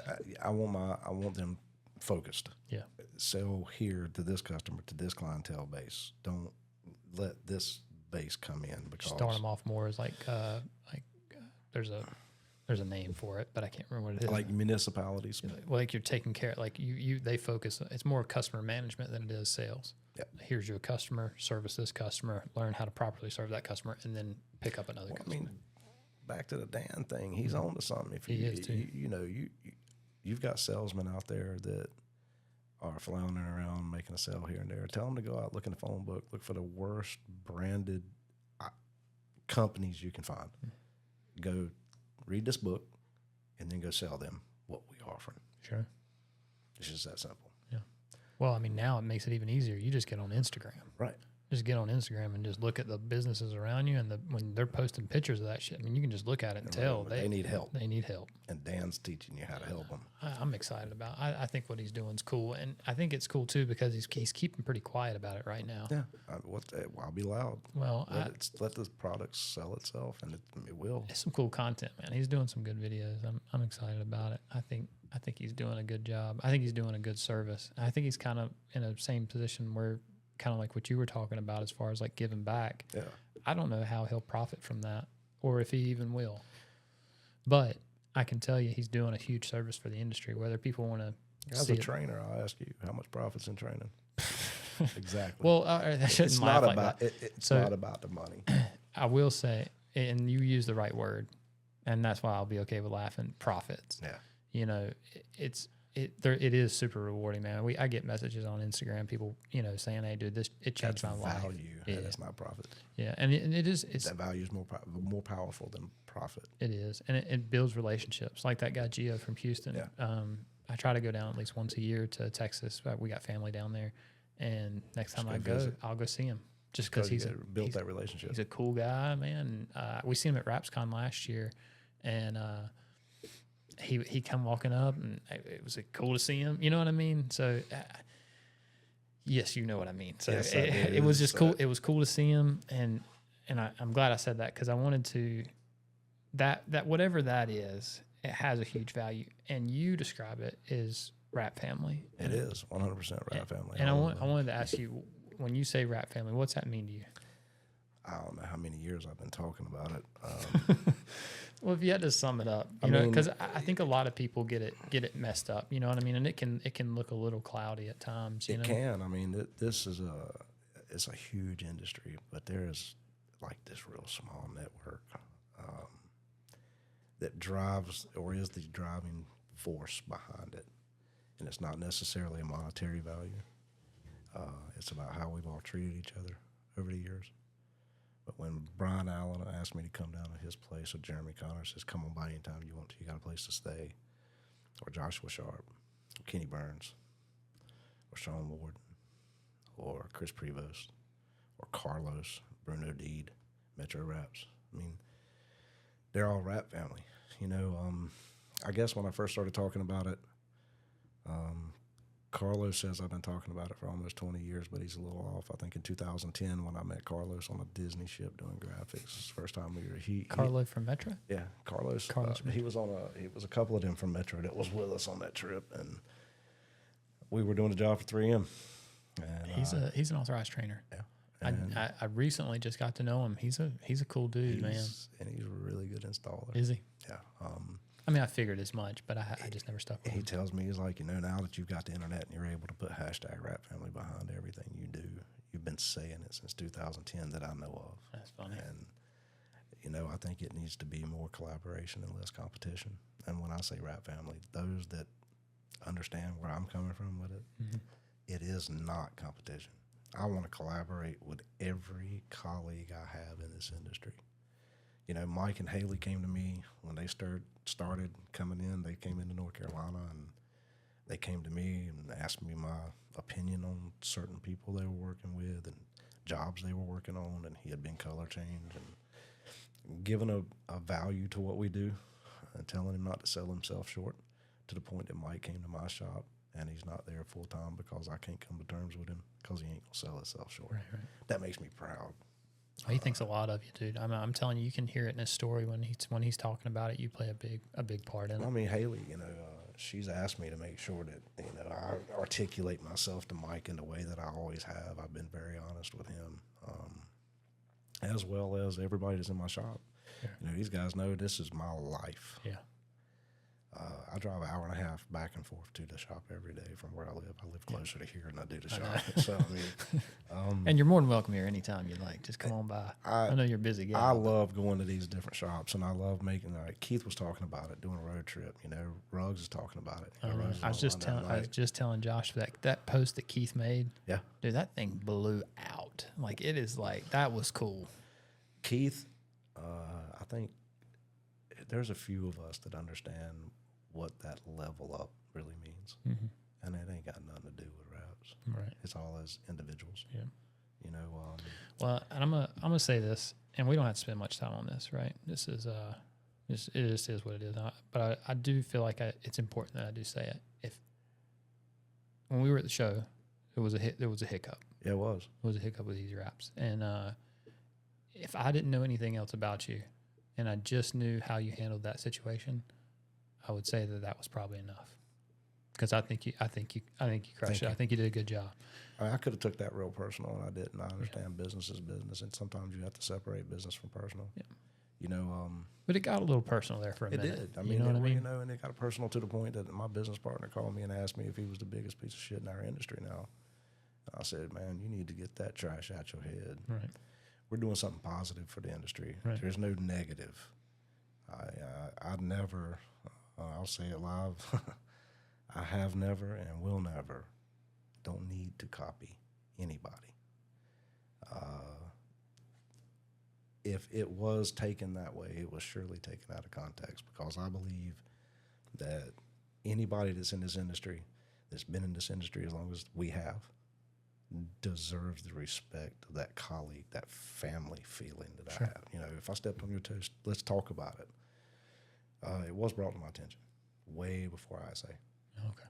And there was changes already being taken place to address the issue. Lack of communication, and sometimes bite you in the ass. Sure. I mean, but it happens to everybody, right? I mean, Nothing that should be, like you said, in my mind, there is no room for competition. I would rather collaborate with everybody to find, at the end of the day, we got to make clients happy. And if I can collaborate and know that I have all of these resources of colleagues throughout the country to turn to, I would also, in return, expect that to be articulated in return. That they would give me that same respect. sure. Thank you. I appreciate it. Well, I just, I think it's stuff that needs to be, we need to talk about it. We need to know, because, I mean, it's unfortunate that the Rap Society is awesome. Yeah. It's great. And I think if it's used properly, and I just watched, Neil did an episode of the Rap Channel. Yeah. It's like the YouTube, I can't think of the guy's name. I want to say it's Steve something. Josh, can you pull him up, the Rap Channel on YouTube? I don't know if you've seen it or not, but he's going around. He does like rap shop reviews. Yeah, it's awesome. Dude, he's going in and like really doing deep dives with some of these guys. And he was the first one that I seen really do a good deep dive with Dan, and Dan got to go into like some really good, like detail, deep stuff that I had never heard before. Because I mean, of course I know who Dan is, but like to kind of get some of that backstory was cool. But it was, damn, now I can't remember why I brought him up. I got on a tear there. Sorry. I mean, it's the same thing. We've all been in this industry long enough to know people that have come and gone in the industry, like Nathan. Let's talk about David Crocker. Mm-hmm. David Crocker was such an influence to me and Edwin that to this day I give him credit for the knowledge that I have at installation. I'll tell you one that I think of a lot. Odie Wilson. Odie's another one. Man, Odie, Odie's a good dude. Rob Ivers, man. Rob. I was talking about Rap Society. That's what I was getting. Yeah. I'm sorry. I got thrown off there. I got talking about the Rap Channel guy. But Neil's episode, I got to hear a little bit about him and the Rap Society and what it was actually. He talks about the progression of. It's Trish and Bryce. No. This is Rap TV. Look at go to Rap. It's called Rap Channel, I believe.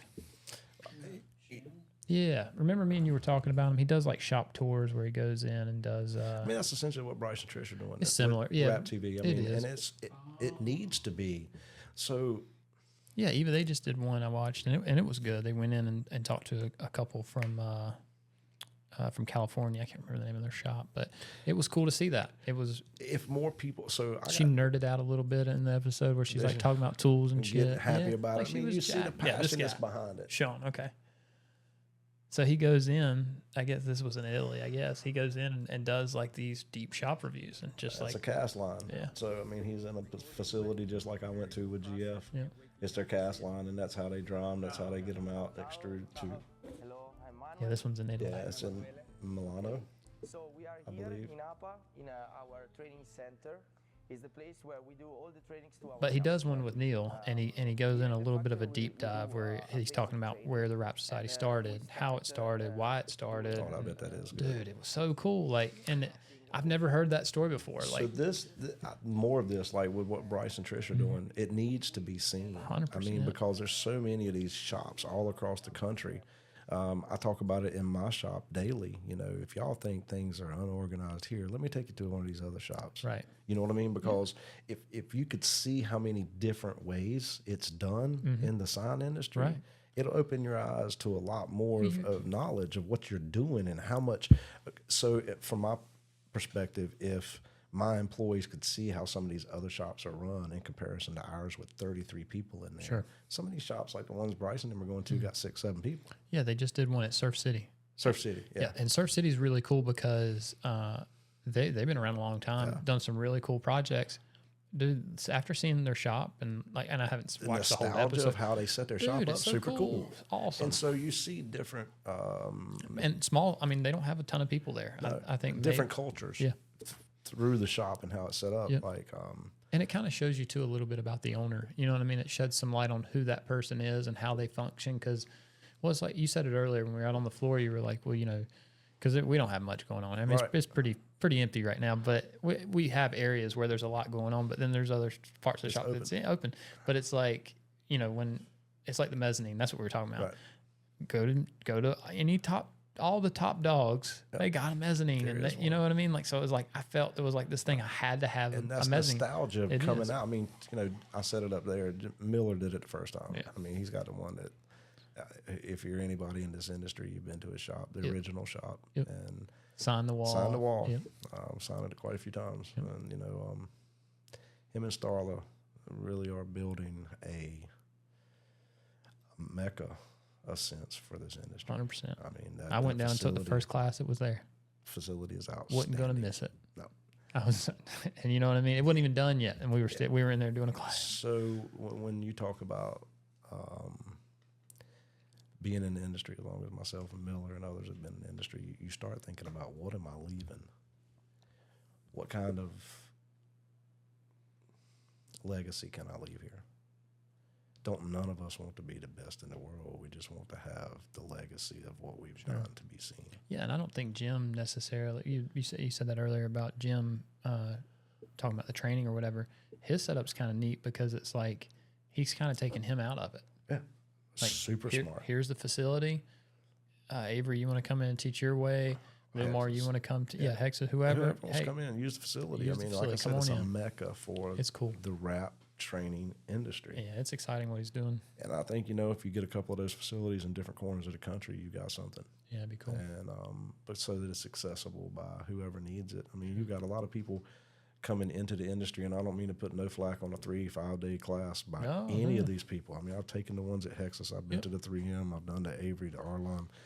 I don't mind doing classes. I think maybe it's the 3M shirt, Josh. I think that's what it is. I think when people sit down with me and they see the 3M shirt, they think that I'm just the 3M guy, right? Well, I know but realistically, like, I'm still an installer at the end of the day. You know what I mean? It doesn't matter. People ask me, what's my go-to? My go-to is 3M. Nola called me out when we were at the show. He said something.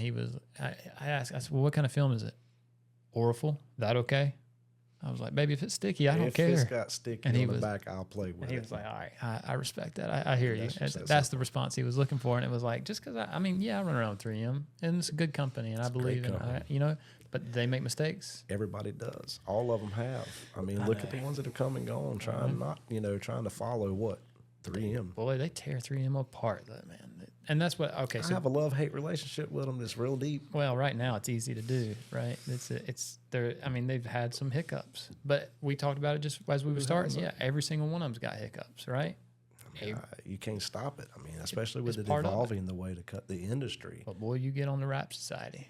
And that's the whole reason I was talking about Neil and them. You get on the Rap Society, boy, they are as good of a platform as that is. I think Josh's wife mentioned it, Audrey. She was, because she follows it. She sees what's going on. She helps out here at the shop, and she's like, these are grown men that are going in here and like whining or bashing one another. They'll bitch doing that. Sure, people make mistakes, companies make mistakes, but like to think that that's to think that that's 3M, right? Like, did we forget that they invented paint protection film? They invented it. They were the first one. They did it. It came from Vietnam. Ago.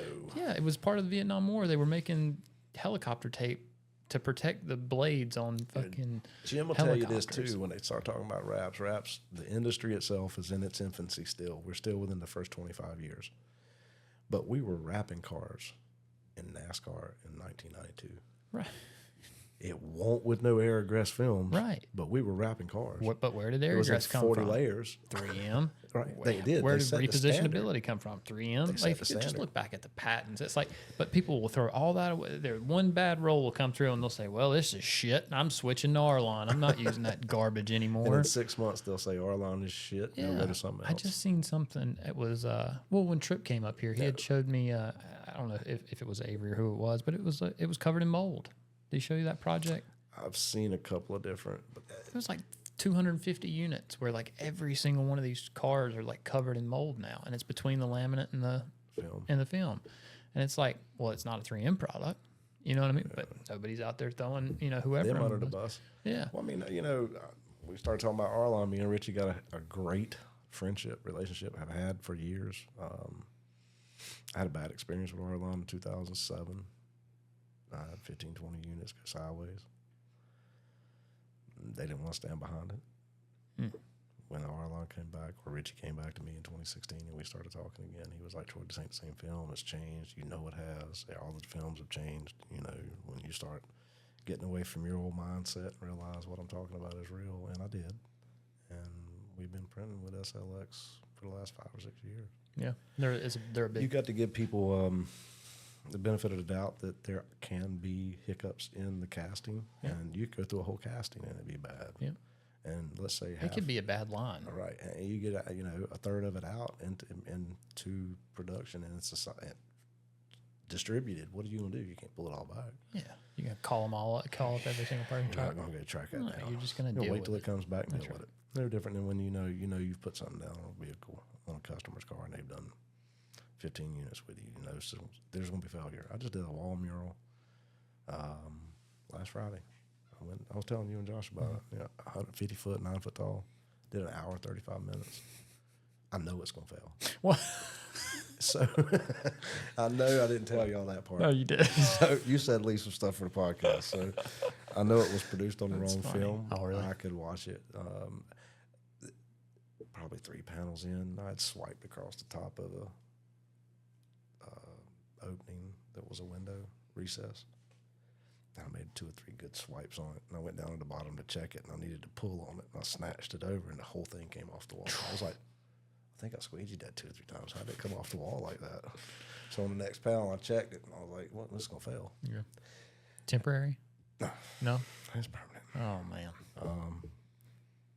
I don't think it's, I guess I can say it. So let's not reinvent the wheel and chase material for a surface that we know the substrate has changed.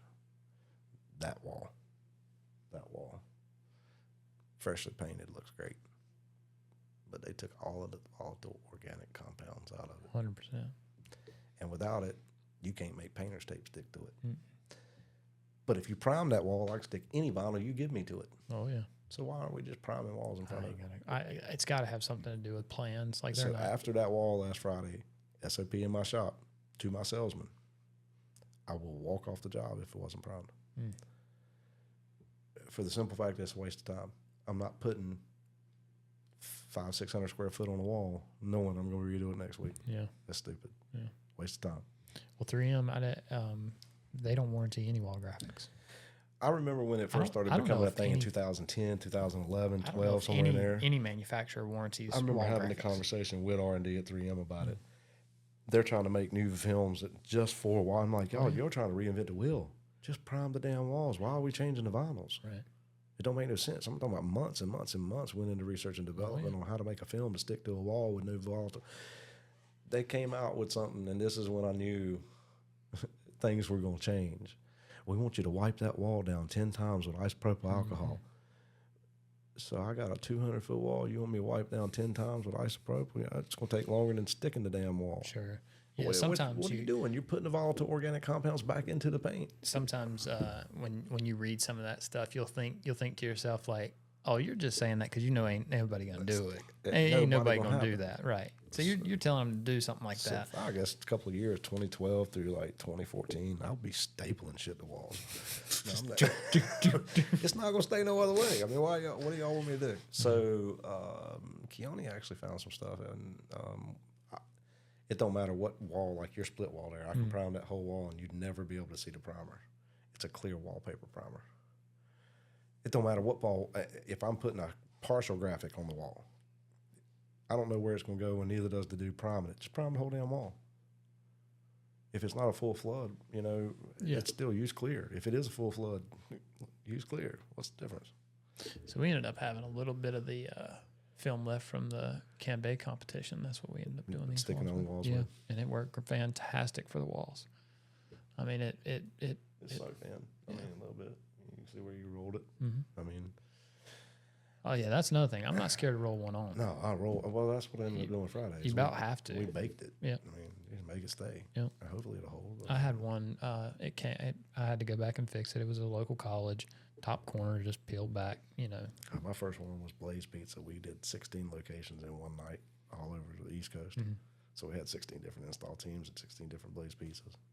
All these graphics went up one night. Next morning before lunch, I started getting phone calls. They all coming down.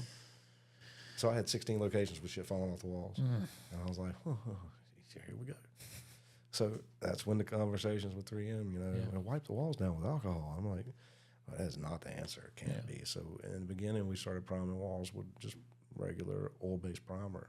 Let it sit for 72 hours, 3 days, and then go back Throw and it stick up. it. Whatever you put on, it's going to stick to it. Colored primer or just I was just using white primer. Yeah, I mean, just if I'm shoot doing it full flood, you know what I mean? What's the difference? No. I want to make the vinyl that I got stick. I don't want to have to go back to manufacturing and have You it doing the whole reproduced. thing, or you just hitting edges? No, I cut it in just like I was painting the wall. Yeah. Cut it in, roll it, walk away for 3 days, come back and stick it. It holds up pretty good. You don't have to worry about it failing. Right. I mean, our biggest enemy is failure For sure. as installers. Oh, yeah. I don't care what substrate you're putting on. So substrate prep, that no different. We were doing a Google fiber in Charlotte a few months back, and I've been putting B-Free on me, and you've been talking about it for years. I had an installer tell me, this ain't right. This ain't sticking to this material. So I went to Charlotte. I was like, give me that damn graphic. And I tore off, and I was like, oh, this shit ain't sticking like it's supposed to. You're right. The B-Free stuff? Yeah. It was completely different than any install I've ever done with it before. And I was questioning whether or not I had a bad batch of B-Free. Right. Because it could happen. I went to lunch. I got to thinking about it. Google Fiber had the glass brought in from Italy. And the silica that they use in the glass is different. Mm-hmm. And it made a huge difference on how the install went. Sure. And you just, as an installer, how the hell am I supposed to know what the glass is built out of? I was like, how'd you build that sheetrock? Right. I don't know. Shit was up there when I got there. Right. You know what I mean? And that's why 3M says now they won't warranty it, because they don't know what's in the substrate or the paint that's on the substrate. Yeah, who knows? So whatever people coat their substrates with, they bring it to you, or you go to a job site. You really doing the testing up front. I mean, you hit them with upcharge when you do the primer stuff. Yeah, I mean, I guess you got to.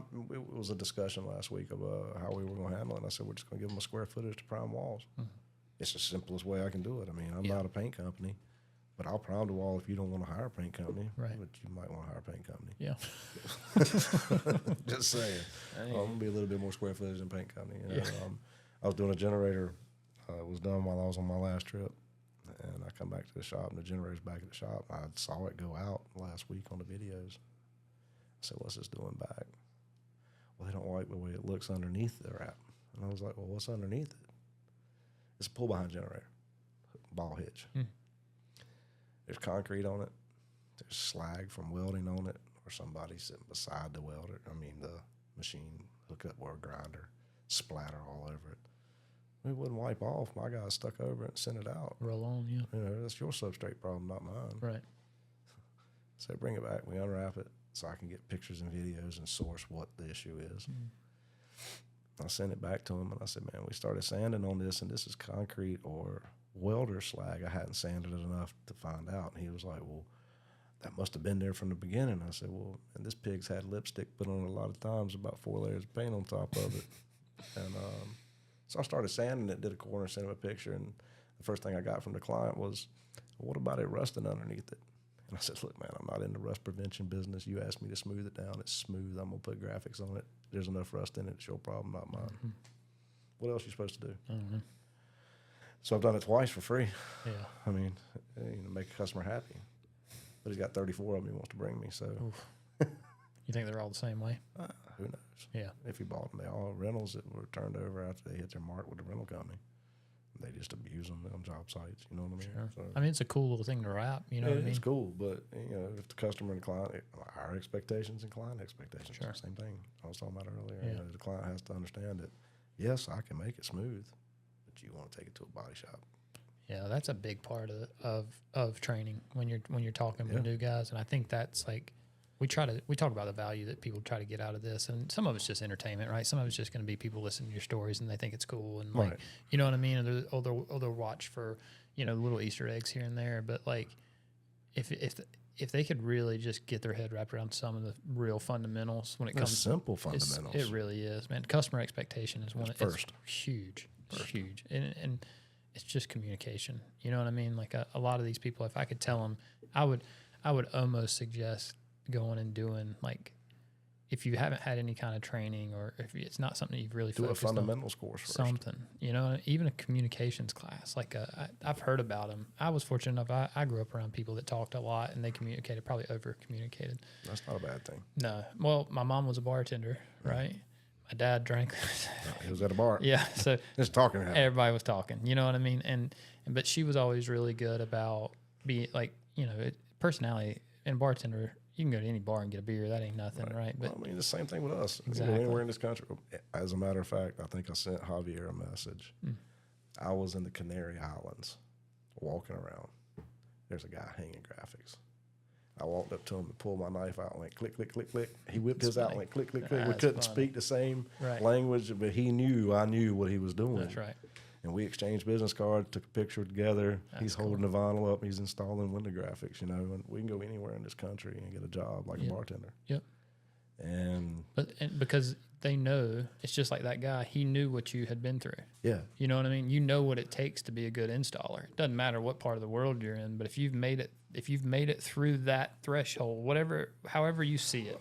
When you do that, though, I mean, if I reach in my pocket and I pull out a knife and I go click, click, click, you know that knife. And when he pulled it out and it was exact, but he didn't have one of those. So he asked me a lot of questions about what that was. And I was like, yeah, I ain't made it to the Canary Islands yet, but I'll get you one. We can ship him some. This one's been on quite a traveling experience in the last 6 months, brother. Look what's on the back of it. It's That's the cool, same man. one from the night of the show. That's cool. So That's badass. it travels with me. And everybody asks me, you travel with that in your pocket? I go through every airport with it in my back pocket. Really? I've never had it set it off on ships or not. I carry That's everywhere. wild. I can't carry a weapon with me. I carry a weapon everywhere I go. When I go on these trips and I'm flying all over the world, you can carry your gun with you. Right. I can carry that knife with me. Yeah. I'll fillet somebody just as much as I shoot them. Cut their ass right in a minute. And sometimes bleeding out might be harder than taking a shell. So. That's funny. Oh, man, we covered a lot of shit in a short period of time. I feel like there was a bunch of stuff we missed over.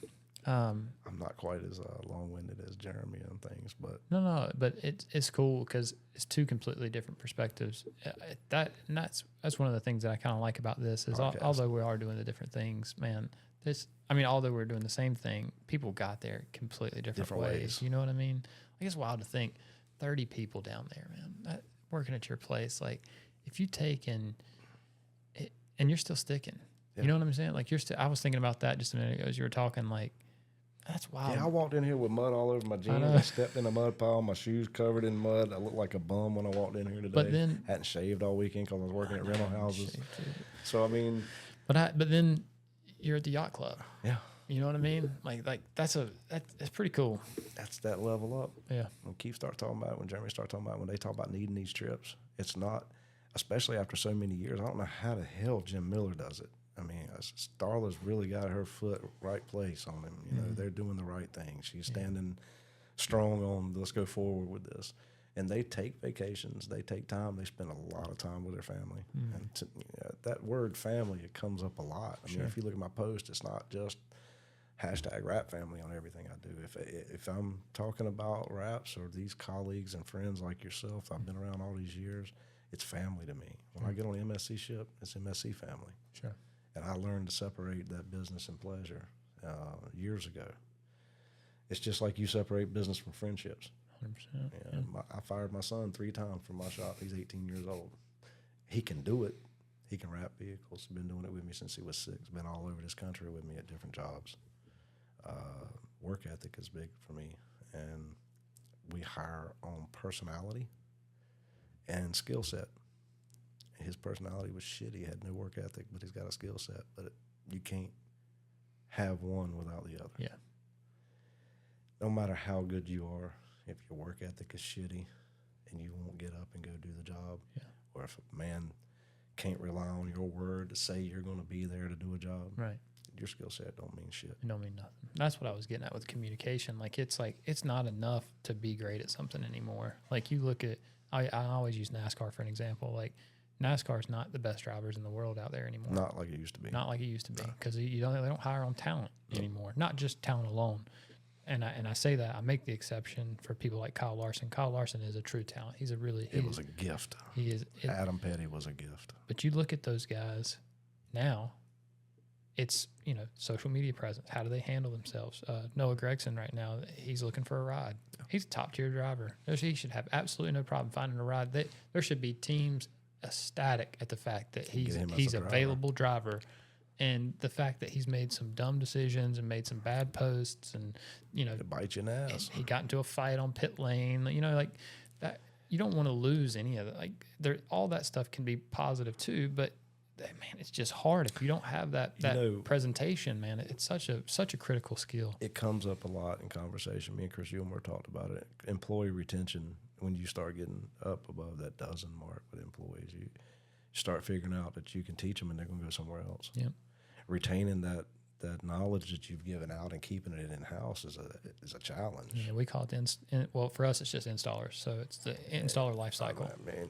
And that's a 2.5 year cycle in my shop. Yeah. You teach them 2.5 years, they're going out. I got a couple that came back to me that are now employees again at my shop, and they went out on their own, tried to start their own business, and realized it ain't easy to keep the amount of workflow that we do. That sucks too, because you'll watch those guys. We look, it's probably closer to 5 years for us. But I like to find them when they don't know nothing. 100%. They know as little as possible. Now, we got lucky a few times, and we hit on some people that actually could conform. Well, they're not dumb. You know what I mean? Like, they're smart people, so they can fall in, they get a good grasp on it, and they can run with it. That's the biggest thing having a shop like me and Keone have got is it's not. So I coordinate all the install, everything that happens within the install with all the teams. They come to me about it first, and then I disperse it. But there's a production team, there's a table team, there's an art team, there's a sales team, there's a front office team. I mean, and within all these teams, you have to find that fit of personality, and then they have to fit with the ones that are outside because we talk about training. I like cross training. I would love my art department to come out and learn how to install. I think they should. I think the installers should learn how to weld banners. Yep. I think the printers should learn how to box what we're printing and putting out. Yep. You know what I mean? I think everybody should have to understand what's happening within the system that we've built. So Jeremy is different. Jeremy's got an install. Right. And I've gone up and helped him quite a few times. Oh, yeah. Go help him anytime he needs to. I'll come to your place, help y'all, Redline, So, for sure. And brought my team, yep.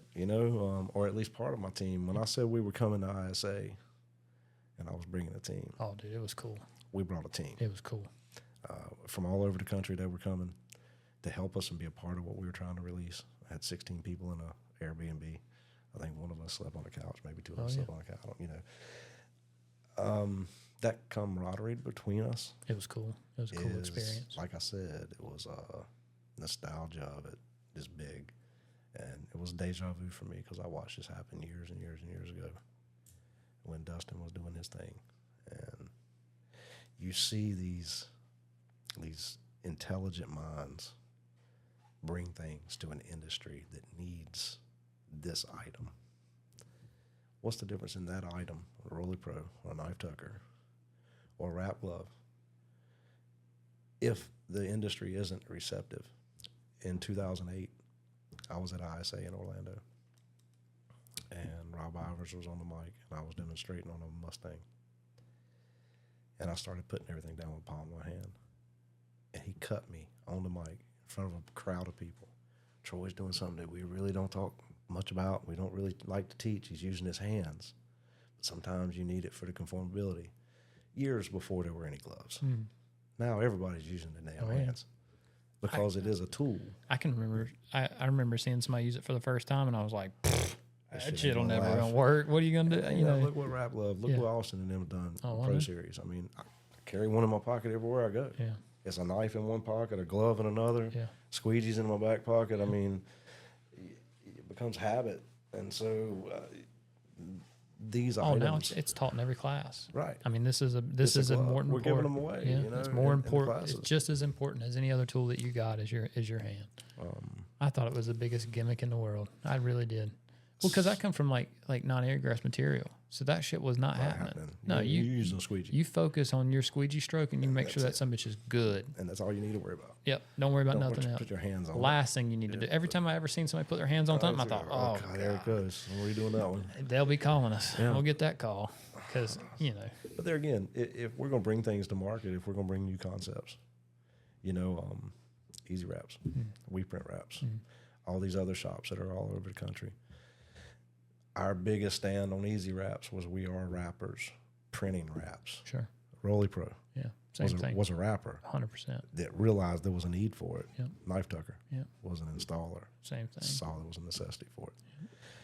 That's If what it's receptive in the industry, it'll eventually take hold. I told you, sitting at that Airbnb, that Knife tucker would be the next Rolly Pro. Well, I don't know that it'll be that big. I hope so. It's an industry necessity. You're going to use... It feels funny when it ain't on my knife, I'll tell you that. Right. You're going to use a tuck tool. Yep. You know, I carry... I mean, you saw it's on my knife, and it's been on there since the show. But I carry this stupid little thing in my back pocket with my squeegee because... Well, you're ready to stick right now, aren't you? Yeah, everywhere I go. I mean, it's in my pocket. You know, there's something else we can talk about. I don't wear a tool belt. You look like a walking tool belt. You done pulled out all kinds of shit. I'm like... Well, I mean, it's funny because the guys will go, "Hey, Troy, we'll be on a job somewhere," and they know I got a knife and a squeegee in my pocket. sure. But they'll say, "Hey, have you got any extra blades?" And of course, I have a pack of blades in my pocket because it's what I'm used to. I mean, I've gotten to the point where I just pull all the shit out of my pocket. I about can't stand to have shit in my pockets anymore. I like to see how you do it. It drives me crazy. Yeah, well, it's your tool pouch, right? It is. Yeah. I mean, I don't want to. I mean, short having a torch hanging off my ass Sure. everywhere I go, I'm pretty good. But I mean, you know, a lot of us that have been installing as long as we have, some of us will start installing, and then 30 minutes into it, be like, damn, I ain't even got a torch out yet. We're not using them. I don't know about Jim. I haven't worked with Jim enough to know all his little tips and tricks and all. I mean, he's a good installer. Yeah. I've seen him stick. I've stuck with him at shows and stuff Dude, like that. 37 minutes? Come on, dude. That's just nuts. Me and Edwin have talked about it. The guys at the shop talked about it. I started to talk about it in here with you and Josh. Jim, it was Brad? Yeah. So Faye I know from Indy, yeah. So I mean, I know them both. Yeah. Both badass installers. Yeah, for sure. It's going to take. We'll smoke them both. I ain't worried about That's it. right. So 37 minutes I was got no problem saying it. 37 minutes was a goal line. Yeah. For the rest of us. Oh, yeah. That, I mean, I got two good hips. You know what I mean? So that right there, Jim, I'm decades ahead of Jim right there. He's had to have a hip replacement. I would have to have someone like Edwin with me because he's got about 10 years younger on me. But yeah, I mean. But you asked me about Jim coming up here earlier. Jim was probably one of the first people that called me about the podcast. Well, we talked about the podcast, but I never really anticipated. He called me, and he was like, you know how Jim laid back. He's, "Hey man, doing a great job with the podcast, dude. That thing is excellent. It is always at that low key. The quality. He's like, I was entertained the entire time. He's I was sitting on the edge of my seat. He said I enjoyed it, and that shit made me feel so good. They even took the time to call and just say, you know. And so I asked. I said, Jim, I said, you can come up and do an episode with me. Rap Family. He said, of course. He said, you tell me. He said, I'm not going to do episode 2. I'm not going to do episode 2. But he's like, once the. And he referred to it as the gym. I don't know. Factor. His the facility. Yeah. I think he referred to it as the rap gym. I think is the way he said it. But he's like, as soon as the gym's up and going, I'm gonna come up. He said that'll be a good topic for us to talk about. It's just what we're doing down here and kind of the Miller compound. And it's cool, dude. I'm telling you. But what I was gonna say about Dustin earlier. There's not a lot of people. I want to say this now because not a lot of people know Dustin. Everybody knows Rolly Pro, right? But barely anybody knows Dustin. So, and you'll appreciate this. When I met Dustin, I didn't have a process for sticking. I started to say that earlier. I was an anxious ball walking around. Wow. The program with Odie was great, but when I met Dustin, it was cool. I'd met Dustin in 2007. We both worked at in 2006. We both worked at Motorsports. Yeah. So I had seen the Rolly Pro a couple times before. A guy was using it, and I was like, man, I got to use that. So then I go by Motorsports, and they're like, well, that's the guy that came up with it. I was like, no way. I met him. I was like, I was so excited. I'm like, man, how'd you come up? Where'd this come up? And he would give me, like, you know how Dustin is. He'd say one word. Story. No, the opposite. What was when you first met him? First met him. Yeah, we didn't know each other. All right, that's different. He was, yes. No. What? Cut cold, cut dry. And I'm like, I'm trying to get something out of him. And I was just like, well, can I get one? You can buy one. Go see Fellers. I'm like, well, you don't have one? Don't you think it's worth buying one?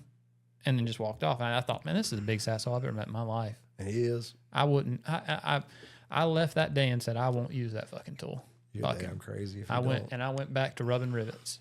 Beating them. It took about a year and a half, and I ran into a guy named Joe Cunningham. He was doing trailers, replacement panels on trailers. And I went in and was doing trailers with him, and I'd done one trailer, and he walked around, and he was like, "Are you rubbing rivets?" He heard me. Well, you know, the first Raleigh Pro was wooden, right? Oh, yeah. So we've. It barely fit in your hand. You It about did. got to It was hold it huge. like a softball. So Dustin came and was talking to me at the trade show, and he was running around with his little wooden Raleigh Pro trying to get it out to the market and show everybody how useful this tool would be. And I went to find him and finish the conversation, and he, of course, was talking to someone that he apparently knew very well because it was a long, drawn-out conversation. I reached over and grabbed it and took off. Yeah, got to go. Try your tool, and I'm not going to give it back to you.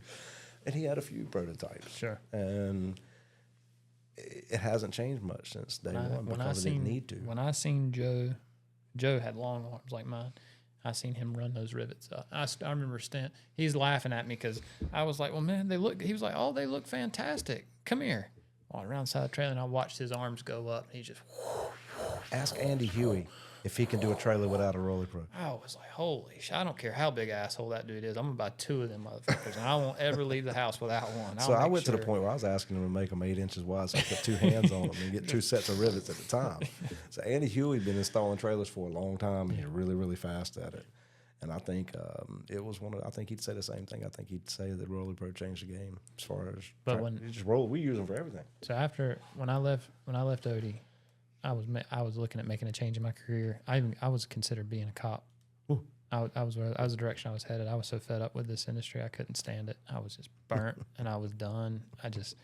But I think we've all been there. I went and I sat down with Dustin, and Dustin was like, he's like, what? Because I was working with Odie. Odie bought Rapture. Yeah. And part of our agreement was I'd go to work for him for 2 years. Some stuff changed, and I ended up leaving a little earlier. No hard feelings. Me and Odie get along great. He's a great dude. But in that time that I worked with Odie, I'd seen Dustin do a trailer. And we were going in. The first project we worked on was a bus. I'd done a bus, and we had 6 guys, and it took us about 5.5 hours. We got there 8 o'clock, and we were leaving for lunch around like 1:30, 2 o'clock, something like that. And Dustin came in, got there at 9 o'clock, and he had finished just before we did with 2 people. I told the guys when we were at lunch, I was like, the hell's he doing? We're doing something way wrong here. It's efficiency. Something ain't working right. The most efficient provider of tool in our industry. We went back, and I told the guys while we were at lunch, I said, that old man and that skinny little fuck he's got with him will not finish before us. They won't. And we plowed through that bus, and I bet it was the worst looking bus we'd ever done. When I got done, I was embarrassed. I was like, this is ridiculous. But we finished before him. And so we're cleaning up our tools. I walked over. I'm like, yeah, y'all are still working on it, huh? Yeah. You need some help? I'll stick around and help. He got down off the ladder. He said, nope, I think we're good. I said, well, you got a few minutes to talk? Sure, what you got on your mind? How'd y'all do that bus so fast?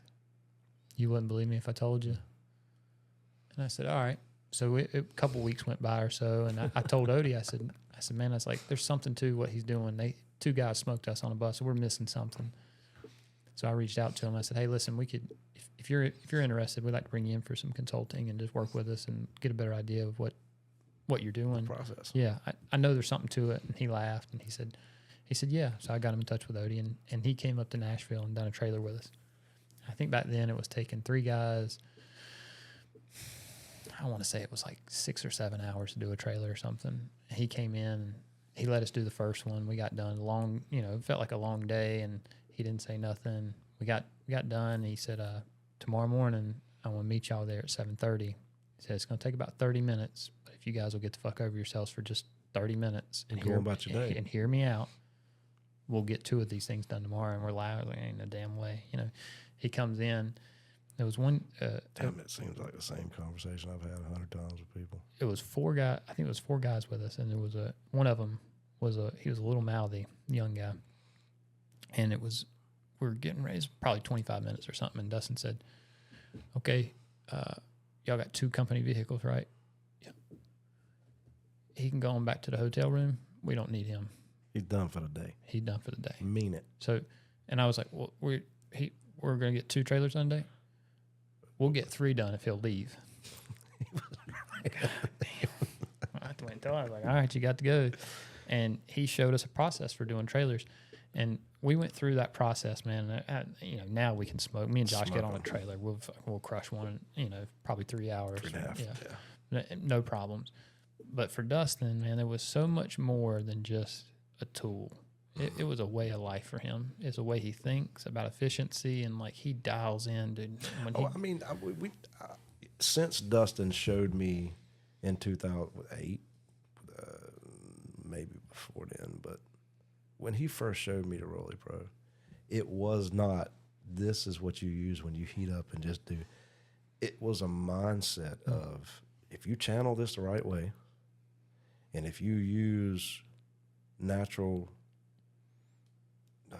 physics, heat rises. Oh, yeah. If you start at the bottom and you let that heat rise up that channel, as you're rolling, you can watch the channel change in front of you. Yeah, you can do. I take a trailer 5.5 hours by myself. So a lot of people don't 2 know. a day. A lot of people don't know this. If you look at the box, 3M's licensed the process, not even the tool. Like the tool is important. Don't get me wrong. It's a process. That process of doing that's really. I think if people really had an opportunity, which he's not that He'd guy. never do it. He would never do it. And that's what I was saying about Jim. Jim after meeting Dustin and hearing, and now that I know how Dustin works and how he thinks and that's why I say there's so much of him that's in the knife tucker. Nobody knows. Nobody ever knows. They'd never know. He can't, even him, like he might know, but how much he inspired the knife tucker and just the subtle little tiny things, man, that because he thinks about things all the way through from start to finish and how they work, how they sound, he's a fucking madman, dude. But he's a beast with it. He really is. He really is. But that process, that's another thing that like when you're training people and you're teaching people, it's so hard to get that through their head. And there was something, I think it was seeing him in action, I think is really, so that's why I think social media is so important, is it gives people an opportunity to see. If Dustin had brought it, let's talk about it. Yeah. If Dustin had brought the Raleigh Pro to the market in 2020, it'd be a whole different beast. Oh yeah. Because of market value, because of social media. I don't know. They're talked about, but it's funny to me to see on social media that you'll have 20-year-olds asking, "What's a Raleigh Pro? Where do I find it?" And you're like, "Dude, how the hell do you not know?" How do you not know that, right? It's almost as stable. It's almost as a heat gun or a knife or a squeegee. You know what I mean? Like you got to have it. And it's just wild. It's wild to think that if people could see his process, if they could get in his head the way I know you have and I have over the years, you'd understand that it's nuts, man. That tool is a life. That man put everything he had into it. But it's such a small piece of it. It's almost like like after dust. You know what I mean? Of his total? Yeah. If he brought everything that was in his head to the market, it would be nasty. Dude, it would be unreal. I'm glad. I'd almost say he had as many SKUs in his head as Michael does. So the first time, so we were working together, and then I went up to the shop, and we were talking one day, and he said, we were talking about tools, and he was like, "Come here, let me show you something." And he takes me in the back, and he's got this whole shelf laid out, and I'm looking, and I'm like, "What in the hell is all this stuff?" It's the first time I've seen the Rapid Glider. That's not true. He had a prototype version of it when he was on the buses, a prototype of the 12-inch, but it was but the updated one was the first time I'd seen it. He had them all. I know there was probably, I always say 30, but I bet there was probably 100 different little things. Pieces. Yeah, and as an installer, you look at it and you go, "Oh shit, that's that. Oh, that's what that's for." And shit, it all goes together. And why is this not on the market? Like, why are you not selling this shit? And he was like, "Oh, I don't know." You get to a point with that, and it's like, I'm not. The cost that it would take to try to sell people on that, I would have to catch everybody. And I'm like, well, then sell that. Sell the process. Educate people and let them. He was like, "Dude, do you understand?" And at the time, and even till recently. Oh, I'd even say now. Yeah, even now, like when I think about that, like really trying, because that's how we train our installers now, right? That's why I say I like to have them when they don't know nothing. As green as you can get them. As green as I can get them, because then I can tell them, okay, we start here. We start by sweeping the floor. This is how we sweep the floor, and this is why we sweep the floor the way we do. Because a lot of times guys will say, "Well, this ain't our shop." I don't care. Clean. It don't matter. It's clean. You know, nobody's ever. I've never left a job site and somebody be like, I'll tell you what irritates me. You're doing a job. I hate you. They cleaned up my shop for Right. me. You're doing a job and you got installers with you, and you look over and they're rolling up the backing paper and stacking rolls in boxes. It drives me absolutely shitty. Sure. Like, dude, stop. I will unroll every piece and fold it into a square about this big. And that has become a habit for me from doing buses and trailers. Sure. When I pull the whole backer off at the bottom, when I pull it off, I snap it in half and start folding. And if you train yourself to do that regimentally, when you get done, you got a stack of papers to carry away. Sure. You don't have shit flying everywhere, stuck to shit. Yeah, because you might be out in a parking lot sometime. You might be in a wash bay at some point. You might. And Justin talks about it in his classes. He does. You know, staying clean in your work area is one thing, but also it's a safety thing. That's some slick ass paper, and you're working in somebody else's shop. You know, the best thing you can do is fold it up, put it in a stack. Nobody's slipping on it. He had a little moment with Paradox. They were doing a live. Did you ever see any of that stuff? I saw some of it, but it was definitely a marketing stunt, and it was cool. But he had a moment in there where Paradox had done a section of a car, and he was cutting stuff up, and Paradox works in his garage. He's not going out and doing jobs.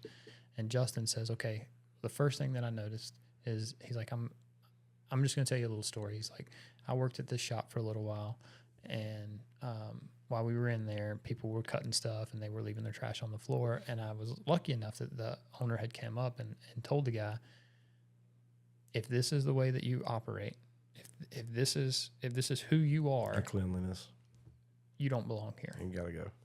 And when he told that story, I thought, man, that's a really good way to do that. Because he wasn't saying that necessarily at him. Justin's a polished trainer. He really is, dude. He's slick as damn. I mean, smooth with it. He's smooth, super smooth with it. And but he wasn't calling him out. No, he wasn't being an asshole. He's just like, here's a good example. If you were out in the field, this wouldn't be acceptable. Well, you know, I took the class with him. I don't know, a year and a half ago, or last year at some point. And I told him point blank, I'm here to just spend time with a buddy. You know, I paid for the class. I just wanted to go spend some time. I failed the class. No way. And some of the things I failed along is because I'm not 100% what I'm doing. I mean, I failed one of Hexes. I think I failed the PPF at Hexes. Yeah. Yeah, I don't know. Yeah, but you're not a PPF guy, right? No, I mean, I do. Yeah. But, you know, I went down there and I didn't listen. And who is your instructor? Marcelo. Yeah. Yeah, I just messaged him the other night. Marcelo is really, really good. Very, very thorough. Yeah. I love the Hexes, what they've done down there as far as training. It's interesting, dude. Like and that whole business got a model. System set up under that business model. V's another one. I want to get V on the show. But when I was with Justin, you know, you were talking about the trash. Yeah. That is habit and regiment for me to fold up. And during his class, he's telling the guys, just kick it under the car till you're done. Yeah. Well, that's not what I do. I fold it up. I got you. Yeah, and I folded mine up and set them on top of the car. And there was a little stack of them on top. He's like, man, that can't be on top of the car.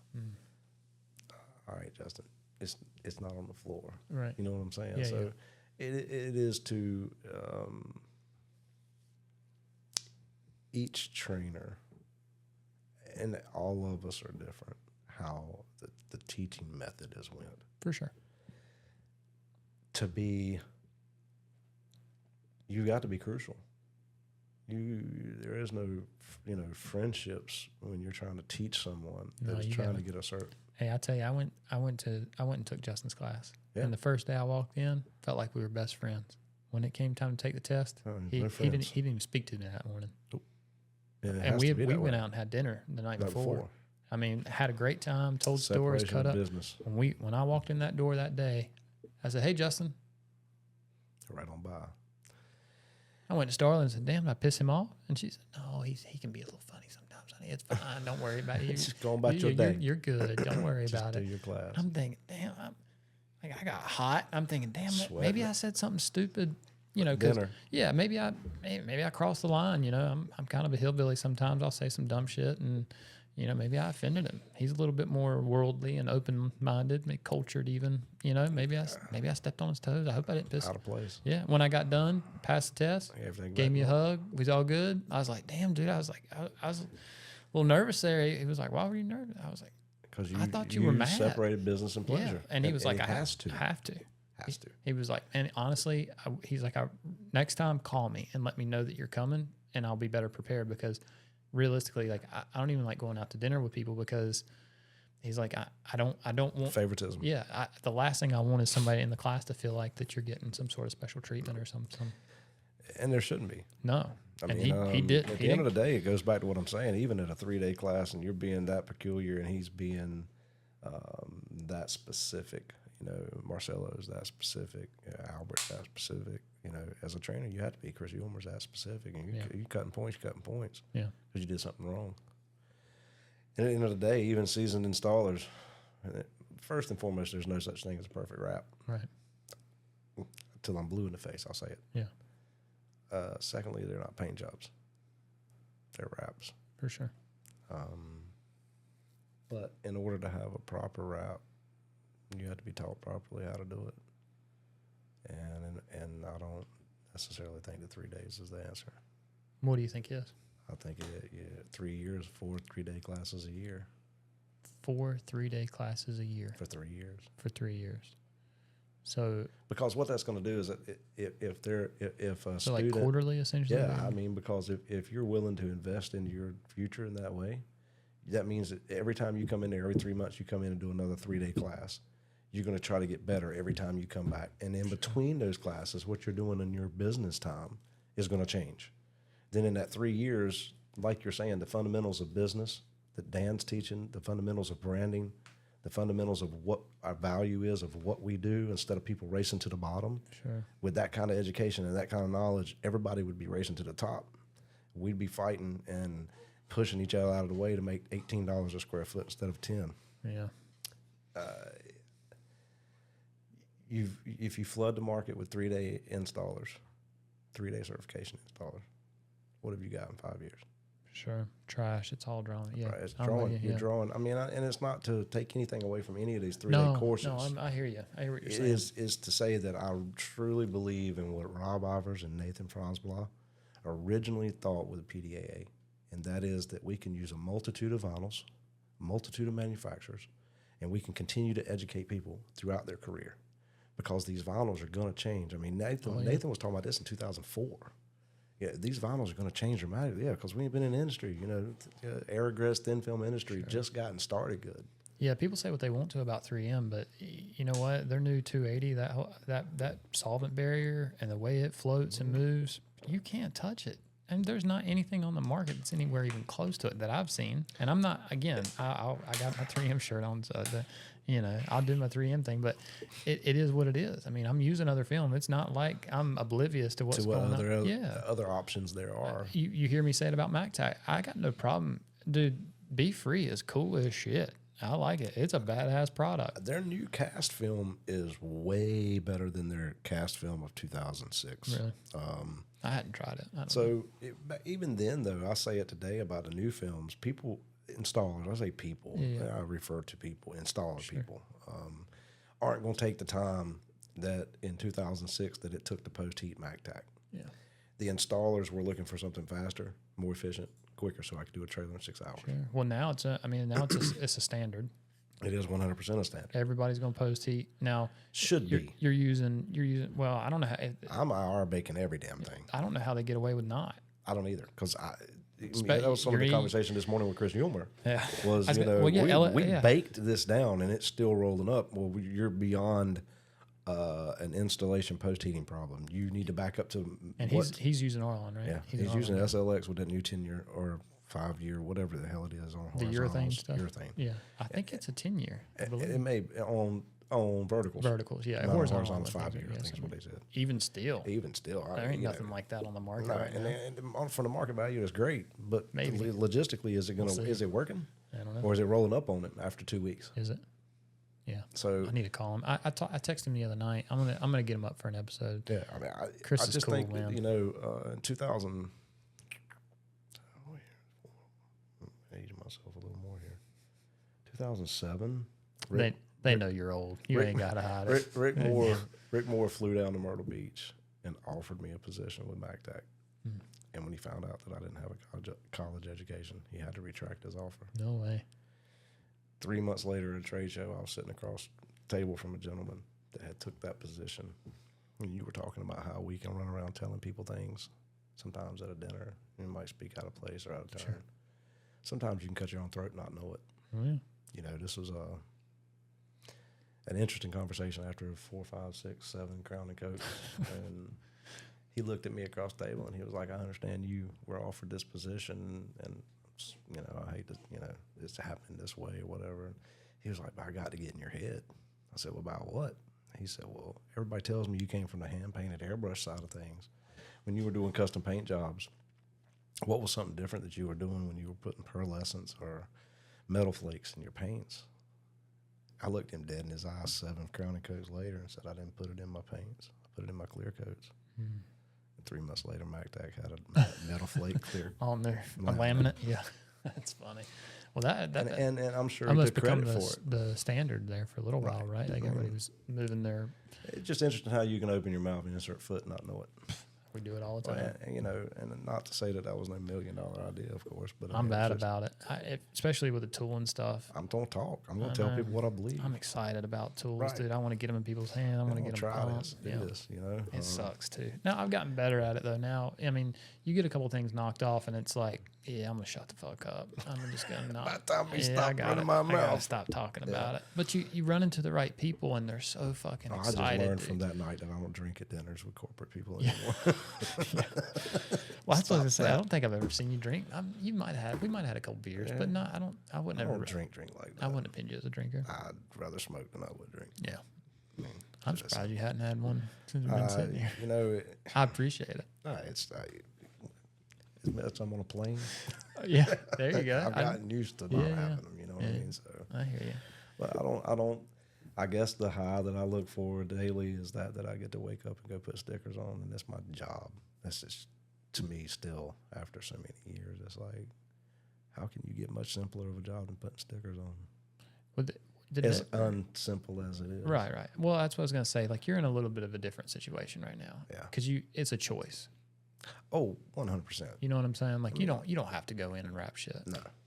But the fact, do you remember about when that happened for you? Whenever it got to a point where it was like you looked around, you were like, "Damn, I don't really." I said it earlier when I went to ISA in 22 or 21. I forgot which one it was. It was in Indy. Was the first trade show I'd been to since 2012.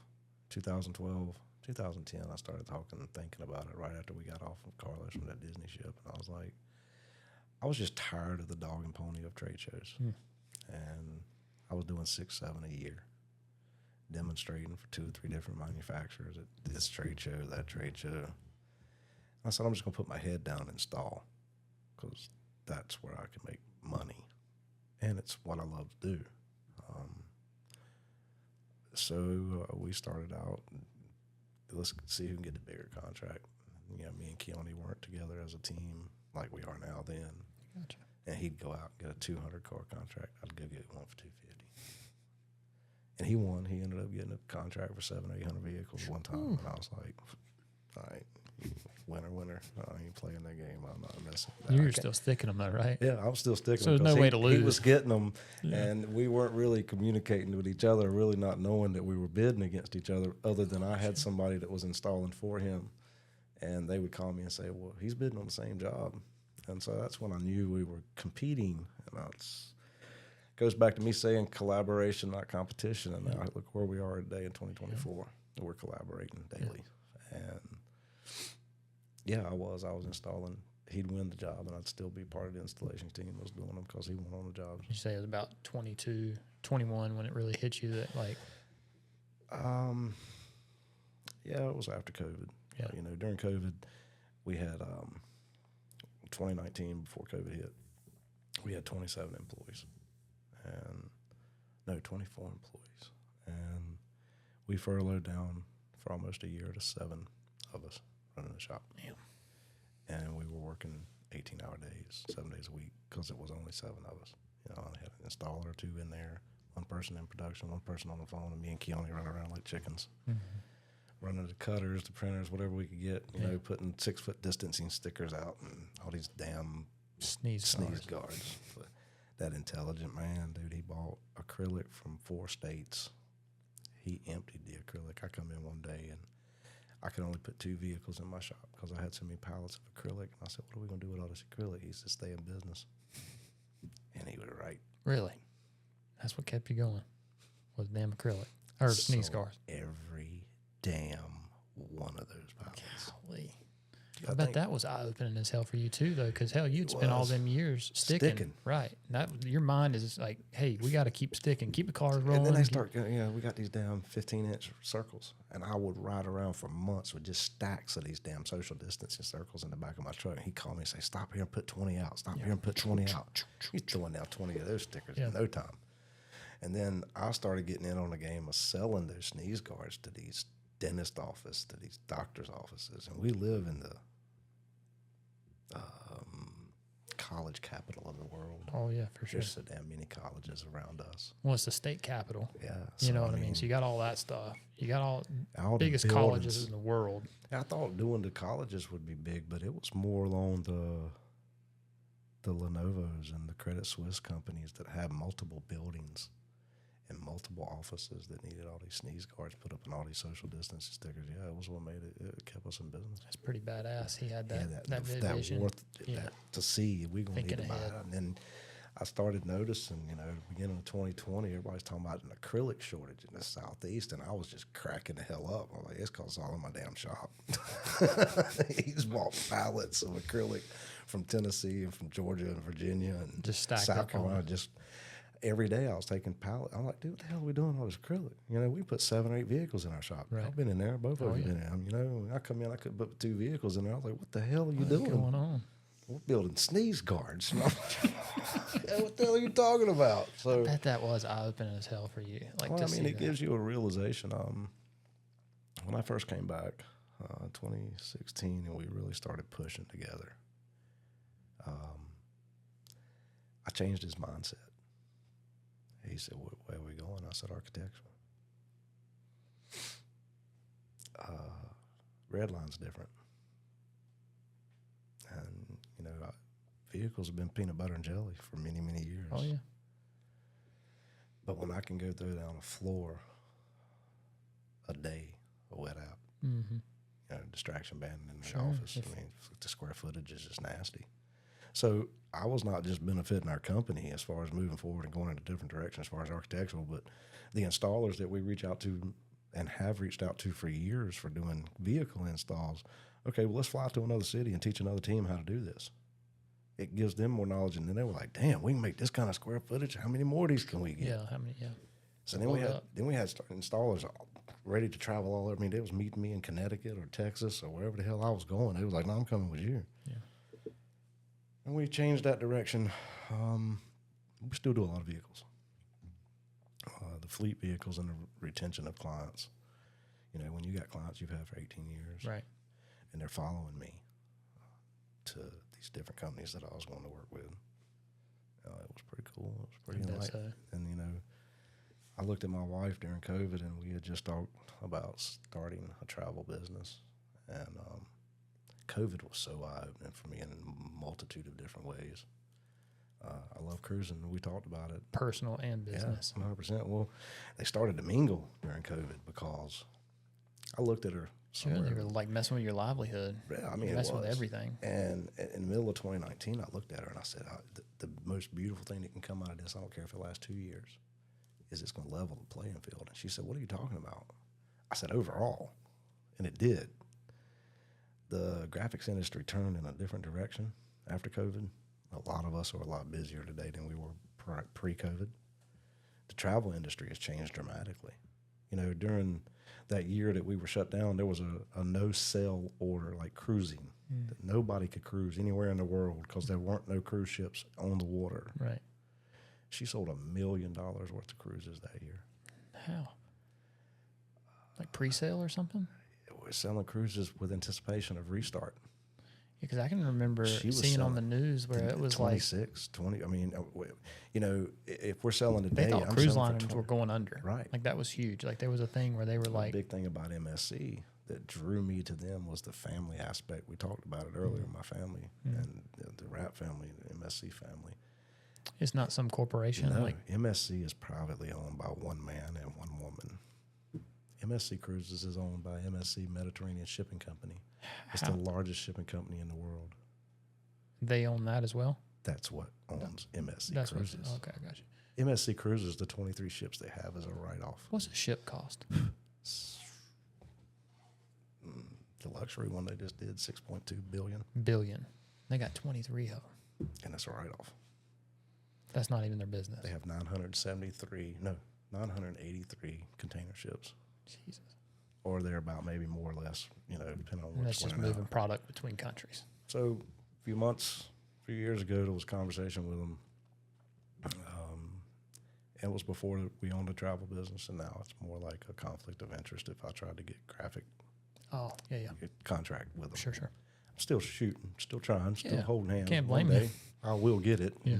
in my career, but I Well, will get it. because your wife is in sales and she's No, we're direct with MSC. There is no host agency between us. She got enough certifications that we could become a direct agent with MSC. but that's the conflict is that That's the she's way. working And direct. people would and- see the favoritism. Sure. Or they may think that it's favoritism. Well, a few years ago, though, we started a proposal with them. They got a private island in the Bahamas, and we've done some graphics for that and golf carts and other things on the island. But he came to me and wanted to cross-market. He had seen us cross-marketing on some of the stuff we do through my pictures on social, and he was like, individual there was like, can we do some containers, on the shipping side? I said, yeah, what do you want to Yeah, do? because all those things got to have Is it- brands right, and and safety so- stickers and all kinds of shit, I'm sure.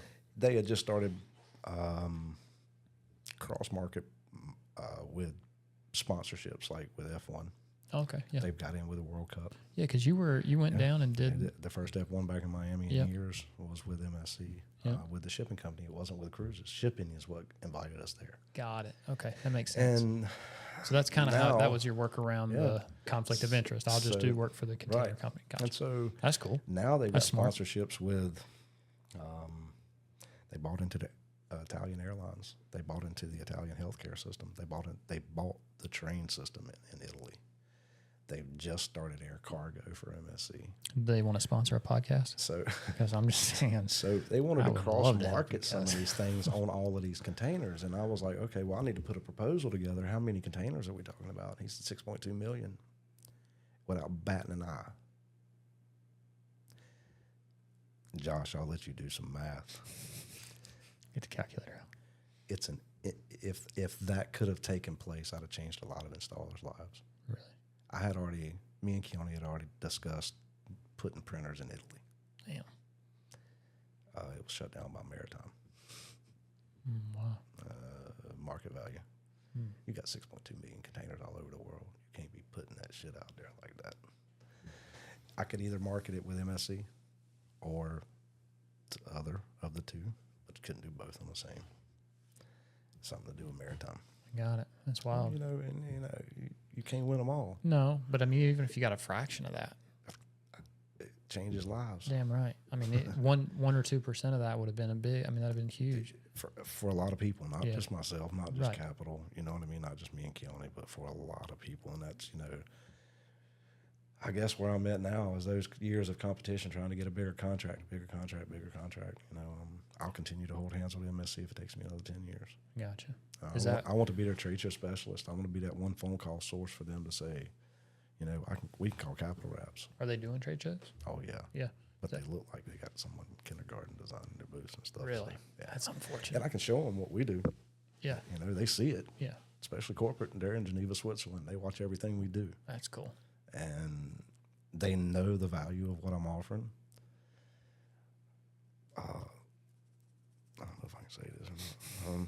Well, as far as just so you know, on our end, you can say whatever you want to. So, Lisa, there's a company called Cruise Planners. You can look them up online. They're big. They got over 100 and some agents that work for Cruise Planners.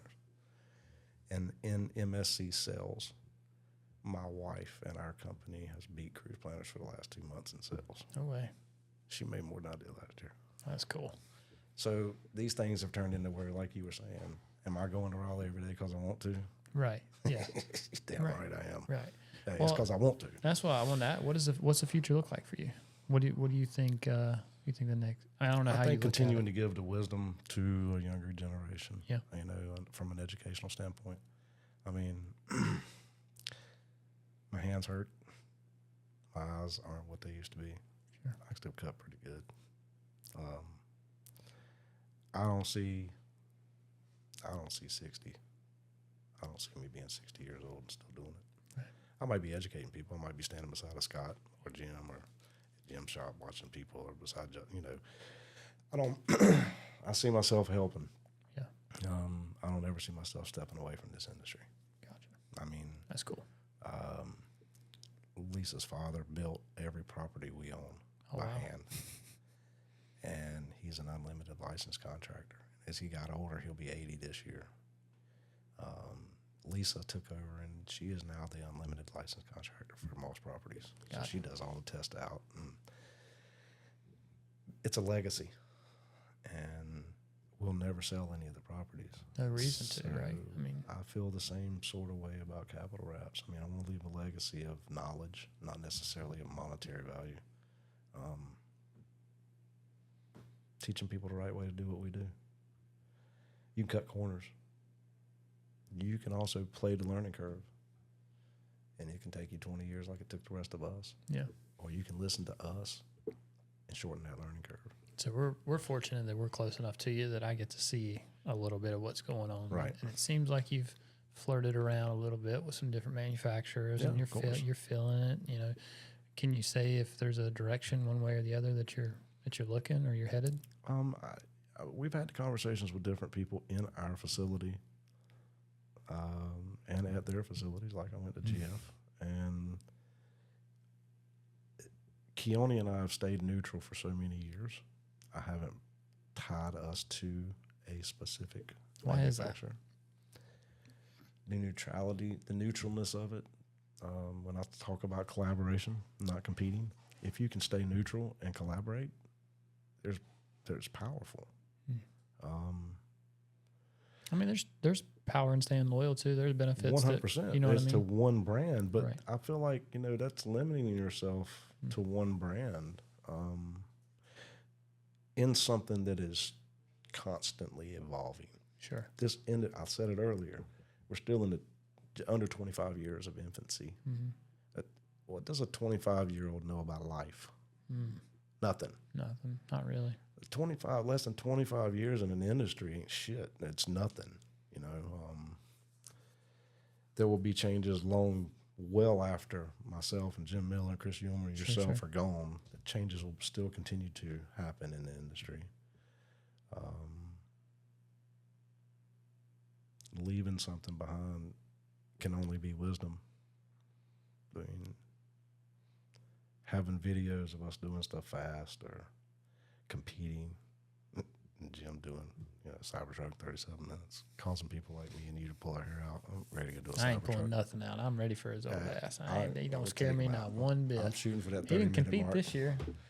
It's 30 minutes. I think it's because he thought we were coming. That's why he was like, I'm not going to compete this year. I'm going to sit on his head. I'm just kidding. We could have a lot of fun. In years past, I thought competitions were supposed to be fun, but they got to where competition became in business as well. It bled out from the trade shows. When the younger generation wants to compete and the older generation wants to collaborate, there's a reason. Sure. You can get further. There's going to be a lot more.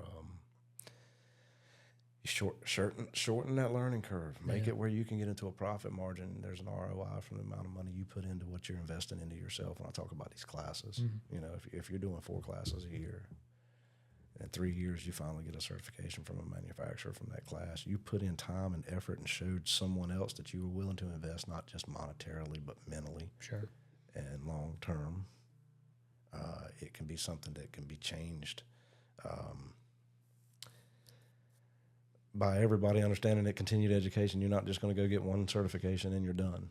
For people like Jeremy Connor or myself or Jim or you, we go out and get a certification. We're putting it on the wall beside the other ones. I think you said it earlier. Rob Ivers had a really good view on that. Do you feel like the Ray and Kenny and these guys that are at the PDA, you feel like we talk about it a lot. I mean, corporate influence has a way of changing personal values. Oh yeah, sure. Well, I mean, at the end of the day, we all got to get paid, and I understand that. Yep. It's tough.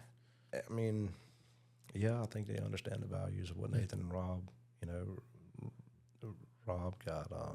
I haven't yet, but I'm gonna reach out to Rob. I'm gonna get him down here. I don't know how. There's a couple of those guys that, looking back, I just kind of look up to. I think they're cool. I think Rob was way ahead of his time. 100%. Rob was doing then what he is in today's time. It'd be a whole different ballgame. Yeah, it'd be the Rob Biver show for sure. Yeah, 100%. Yeah. So you know, you talk about tying yourself to the particular vinyls and the manufacturers, and we'll go back to Raleigh Pro and Justin Pate. I question what Raleigh Pro did with 3M. There's that corporate connection. Sure. I've questioned what Justin did with Avery. Sure. And I think seeing what he's doing with Rap Institute may have been different had that connection to Avery not been in place to begin Yeah, but with. somebody at the same time could say Rap Institute might not be what it is today without what he did through Avery. Because not everybody was just throwing him a bone. You know what I mean? No, dude, Justin was super smart in the way we sold it. We got him on July 13th. Yeah. I'm looking forward to it. I want to get in there. I want to hear some of that stuff, because us doing a little bit of content that we're doing, dude, it's hard. Yeah. And he's doing a lot of content. And he's been doing it He's for been a doing it a long time. Yeah, and that's what I'm saying. It's hard enough just with me. He committed to there's that. There's two of us, you know what I'm saying? And Josh is really good at what he does. Yeah. But just us butting heads and fucking trying to figure it out, like, it's not easy. He was doing that shit 2009. So that I don't know how he done it. goes That's back why to a numbers I want to game. hear it. It is a numbers game. He was smart. He didn't sell himself out. He sold himself for market value. And he knew what he had was worth giving to other people. That is an installing fucker. Yeah. He can install very efficiently. I ain't say he was quick. I didn't say he was clean. I said he was efficient. Justin realized a long time ago that if you become efficient, you can become fast and clean. But you got to become efficient first. For sure. He figured out a system to put it in, and it worked. He was ahead of himself and his time as far as educational. Oh, yeah, he took that efficiency and he packaged it up in a little package, put a bow on it, and slid it across the table. It's the smartest thing I've seen anybody in our industry do. And he has built an enormous brand. Yeah, it's Mecca. And he has set himself up with a hell of a legacy. And you talk about installers, you know what I mean? I always looked up to Dustin and what he done and thought it was really impressive, and still do to this day. I can't say enough good stuff about him, but you think about Justin and what he's done. When they talk about graphics and rapping, for his name to be as comparable to, I mean, when you hear the Rap Institute or Justin Pate in this industry, it's as big as 3M, Avery. Yeah. I mean, it's the synonymous. same name. Yeah, that's what I'm saying. Synonymous in the industry. You know, I mean, it's not. I think if you know one, you know the other. You know what I mean? Like if you know graphics, if you've dabbled in graphics for 2 seconds, you know who he is. And for him to come from an installer to being up there to where he's playing in a space face of the industry. That's huge. You know, when people like Mike Sinclair and Haley came to me, and others, and that youth element, and they start talking to me about why they got to where they were.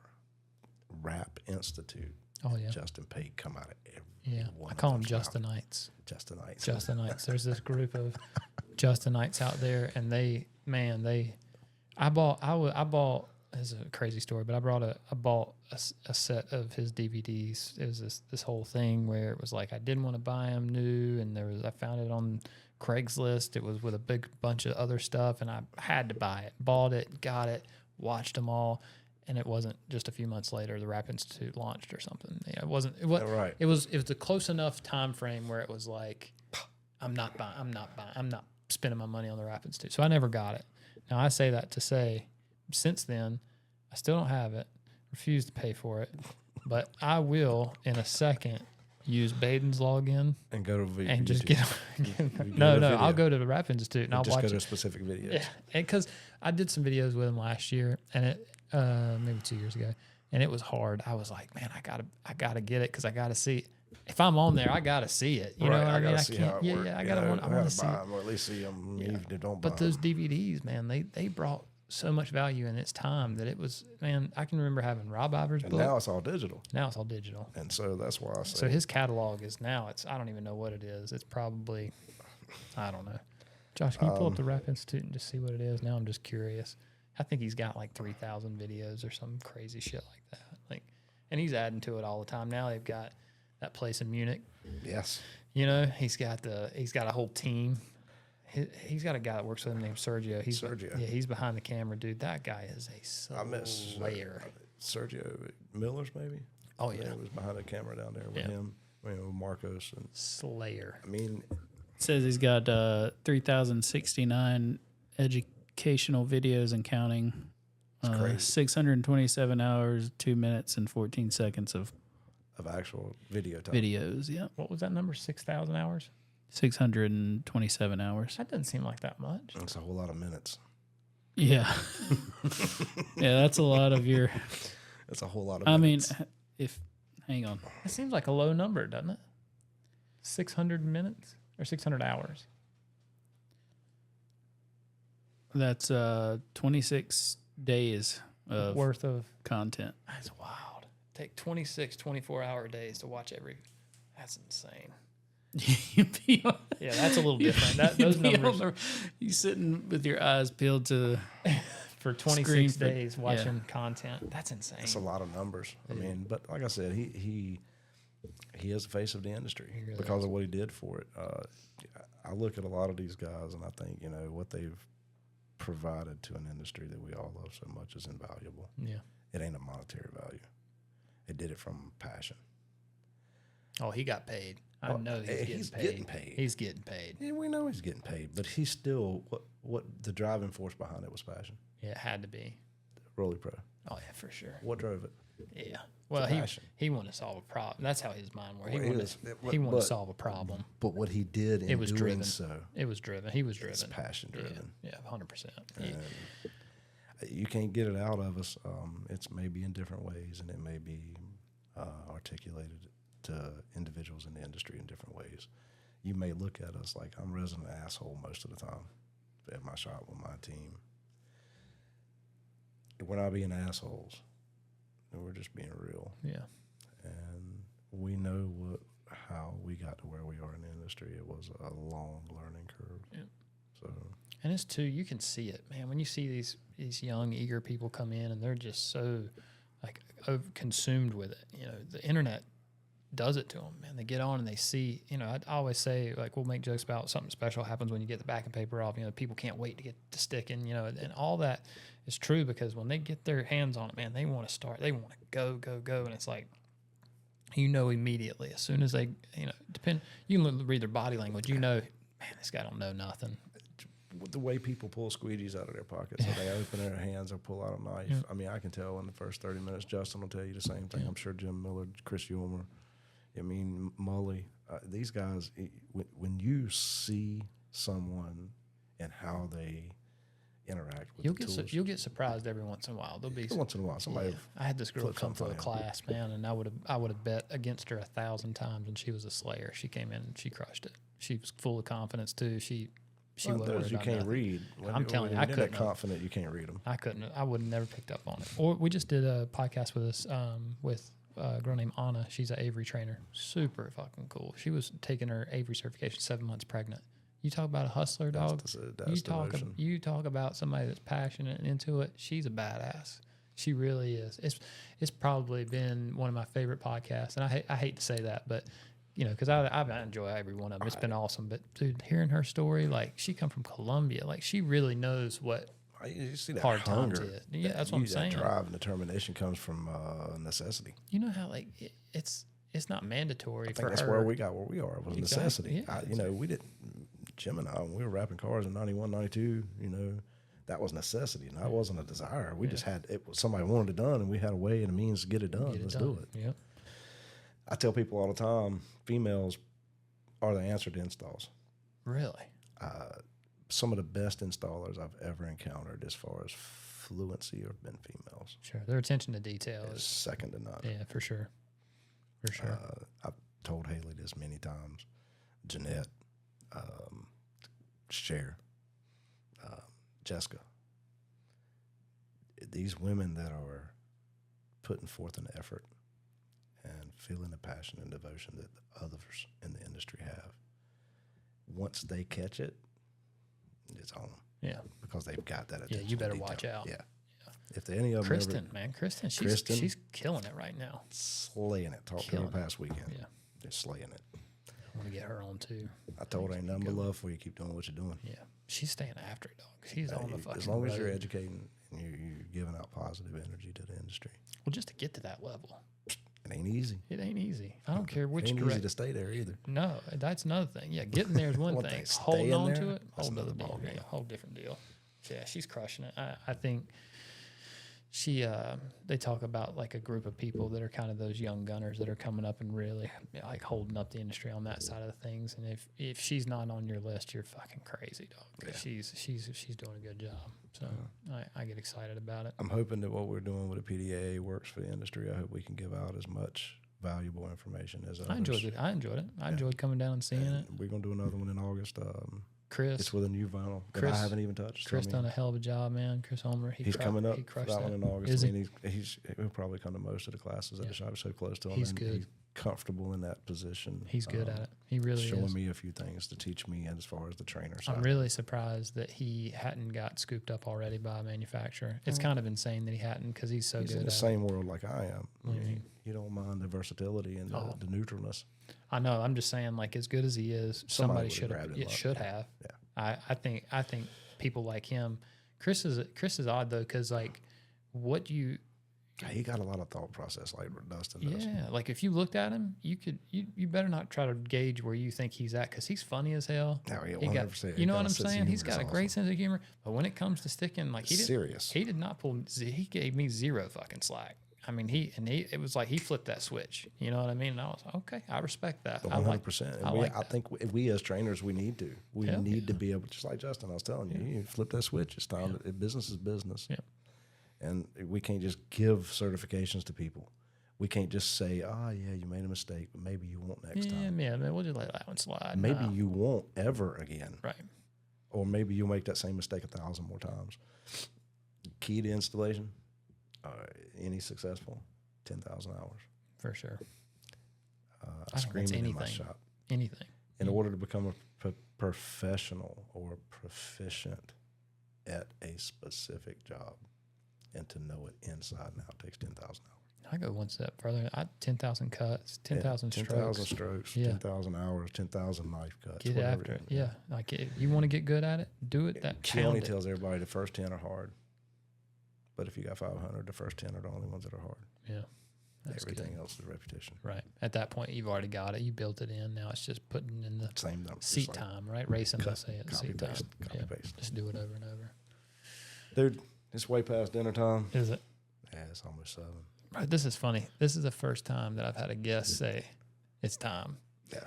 I've enjoyed the hell out of this. I've dude. enjoyed the hell out of it. This My was stomach good. is saying, No, all you're right, good. dude, you didn't do lunch No, today. no. Well, I'm saying normally I got to cut it off, and I'll say no. I lost track of time. So, I but didn't I realize how appreciate late it. it was. I mean, Scott, just like everything else I talked about, this podcast is good for the industry. I hope so, man. I hope people enjoy it. You know, it don't. I mean, we like it, and I'm gonna keep. You're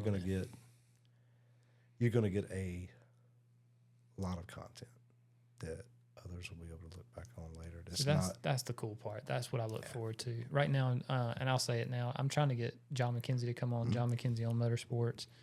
I think, dude, look, if nothing else, just getting him on so I have that content I mean, Kip to Johnson. look back on. Oh, 100%. Kip's coming. Yeah, I mean, Kip in here. I say there's he's so coming. many guys. That's me trying to speak it into existence. He's Hey, coming here, Kip. He came and took a class with us. Yeah, He took a Windows Walls and Floors class with us. that's awesome. Because Bro. Kip was another one that He's been around this industry for a long time. He's president of the UASG. He's a badass in his own space. And I say that. I went and rode bicycles with him. He's drug my ass to the fucking woods. He ain't no joke. He really likes ain't. to ride bikes through woods. No, I'm just anything. So now I say that about that. He's great at everything he's done.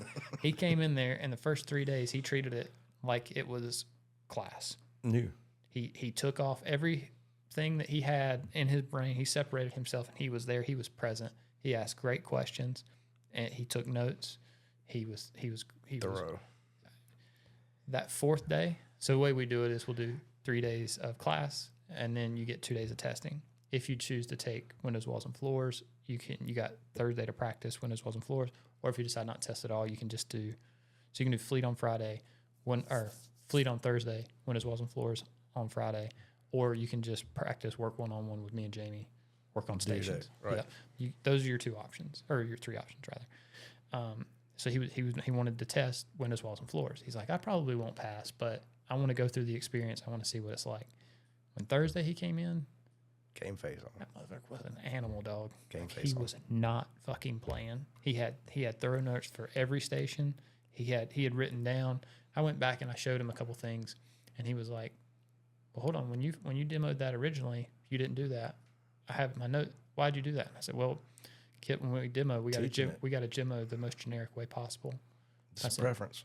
So now, if you're asking me how I'm going to come in here and do this, I'd probably take out that step because in some scenarios, you're probably going to need it. In this one, you don't. Let me write that down. He came. I did a couple of jobs with him for him, install-wise. And he came to see how I installed it. Oh, yeah. So he would know how to do it next time. He don't play, dude. Yeah, he definitely taking notes. He's another animal. So I You talked got to a lot of good guys to get up here. I know, I'm excited. When Some of them get me pumped. When you do the family one, Yeah, I want my name on it. I got you. Yeah, no, we'll Good. do it. Yeah, hell yeah. And All right. you might have to help me. I mean, we some all got get the some of same them up here connections. might be a little tricky, No, it won't be tricky. Yeah. Just a phone call. but I appreciate it. Josh, we good? Thank you, brother. Thank you, Josh. All right, cool.